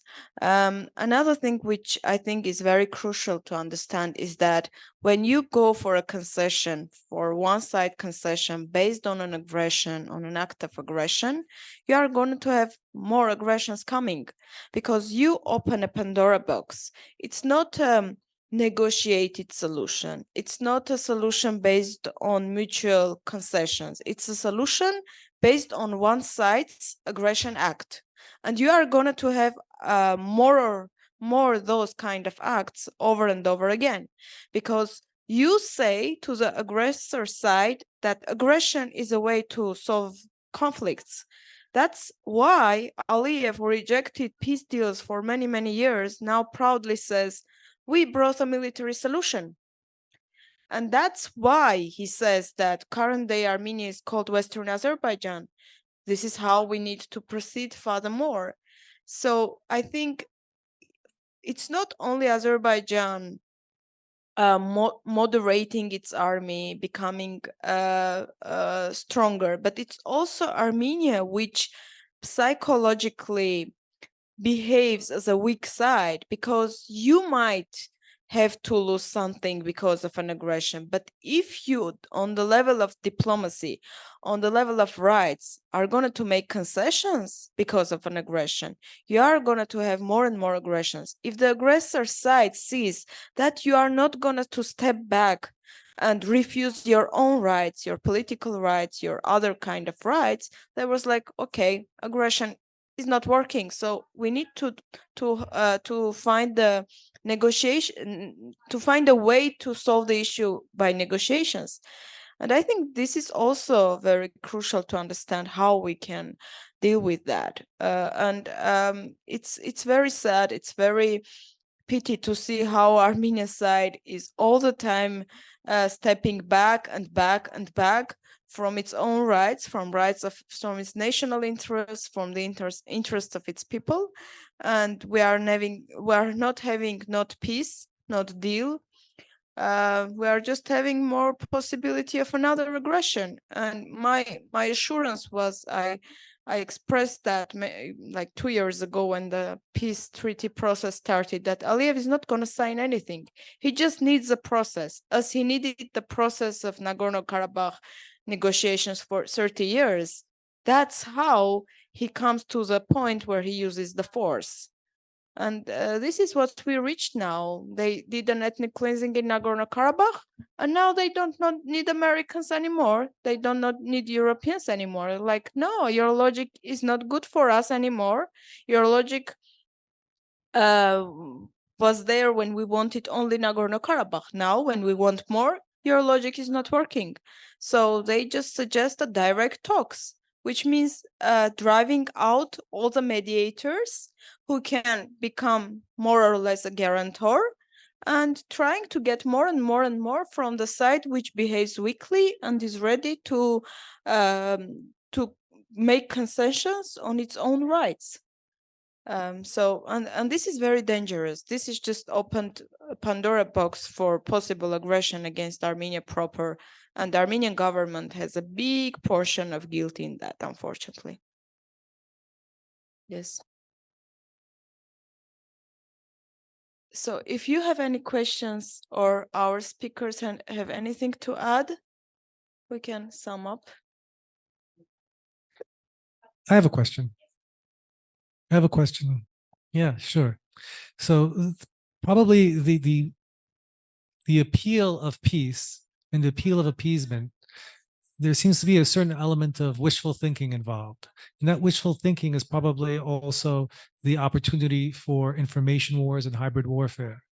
But yet it's resonated to such a degree in the population in Armenia that one thinks that there's a level of denialism that's also ongoing. So perhaps, is there any commentary, is there any thoughts on how denialism plays in and facilitates and advances hybrid warfare, actually? Dear guest, do you have anything to say in that, or? Okay. Oh.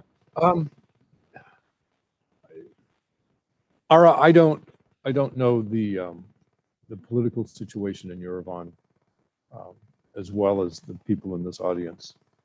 I know your history, your modern history. I know your ancient history as well.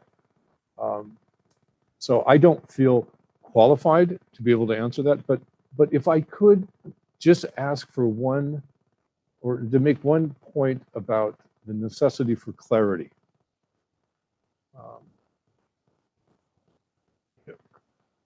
Clausewitz is quoted but not often read enough.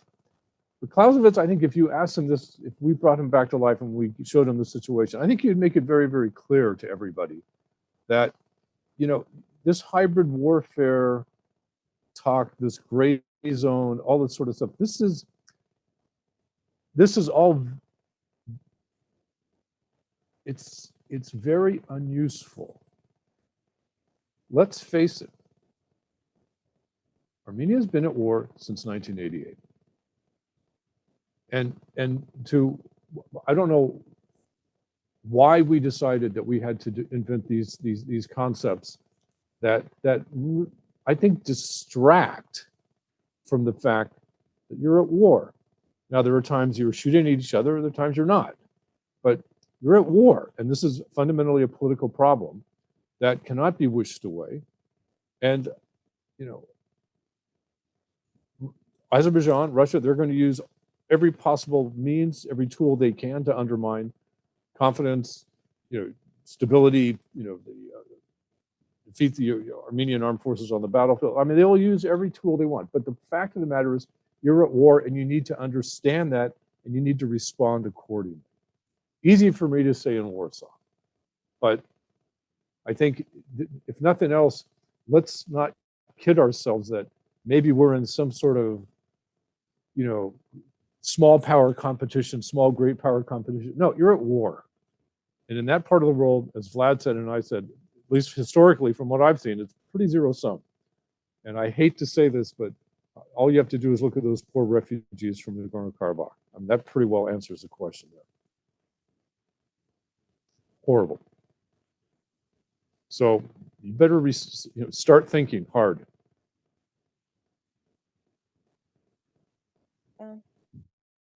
Vladimir, do you have anything to add, or? Yeah. So if you ask me, I don't think Armenian society is in denialism. I think they just don't see the solutions. This is something else. If you judge, at least from the recent elections of mayor, you see that many people didn't even go to the elections. Not because, first, because they don't trust the parties and the sides who are in the process. Second, because they don't see a solution. And the ruling party was not elected in Yerevan, basically. They lost the elections, though with the help of the others, they choose a mayor. But everyone saw that they lose the power in the capital. So this means their policy is not accepted by the people. But the thing is that they used the government, since I once used to be from the ruling My Step faction, they used the hybrid war to make people believe that there is no solution, to make people see it's us or the previous regime members, no one else here. So just since I'm in this panel, I would like to say that we with some people started the movement, which is called Zang Bell, and the people who are involved, they are non-partisans, and they say we are not the next prime minister. We're just people here because we see the danger that Armenia might turn into a Western Azerbaijan. So we call people to come to the streets, and if they are wiser than us, if they are stronger than us, they can take the lead. I know it sounds a little bit tricky because especially after 2018, people are very afraid, so they don't want to make a mistake. They think the whole process, the revolution was a mistake. But if you ask me, I think the happenings after the revolution went wrong, because the whole logic was really very beautiful, in a sense that someone who lied to people, a leader, he should be moved out. And now this comes to this current leader as well. He lied to people so many times that we use the count of the lies, and he should be punished. But I see that people who really share what I say and others are saying, they're like, but we're not sure this is going to work. We are not sure we can trust you. And I understand that, because it's hard to trust. So people are not in denial. And believe me, even the people who are doing who are the hairdressers, they are doing nails, even those kind of people who are not in the politics, they see everything, and they keep asking, what's going to happen? When is the next aggression? So people are living in between the wars and aggressions here, planning their life very shortly, at least a week basically. But they are not in a denial. They just do not see the solution. If we can suggest something together, believe me, things can change in a very, very short time period. And as our guests are saying, we can find a way out of this situation. I do believe that, because Armenian people have many, many bad times in their history, and they could get out. They found something. Today's situation is really hard, but the hardest part for me is that we stopped to trust each other. We stopped to believe that someone can go to the street or can protest, because they really they are very, very, very worried about that, because all the people who went to the streets, it turned up they have some other plans. We were not aware of that. So that's why people are disappointed. People lost the trust, but I do believe they are not in a denial for sure. Thank you.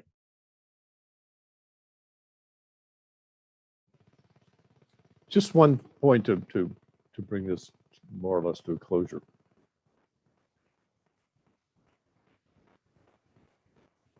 Modern warfare is being affected, not changed, but affected radically by the changes in rapid changes in technological innovation, and on all levels. But I think probably the most obvious one is drones. But I think if you look at things like electronic warfare, and Glenn can talk about quite a few innovative things that have come out of the Ukraine war, which are quite relevant for Armenia.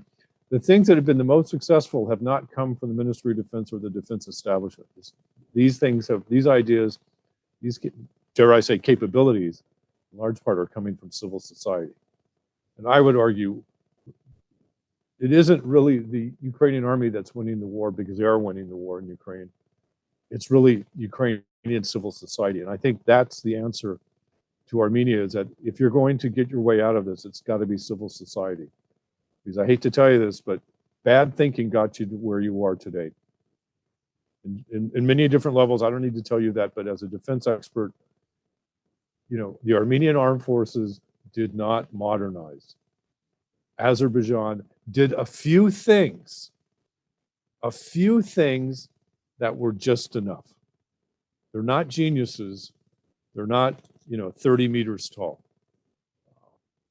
So again, you're going to get out of this situation. I have great faith in Armenia and the Armenian people. I'm from California. My neighbors are Armenians. I wouldn't have it any other way. But I got to tell you, you're going to find your way out of this, but you're going to do it because civil society is going to find the solution. Don't wait. Take the initiative. Listen to Glenn. Look at what they've done in Ukraine and just go. Just go. Don't ask for permission. Out.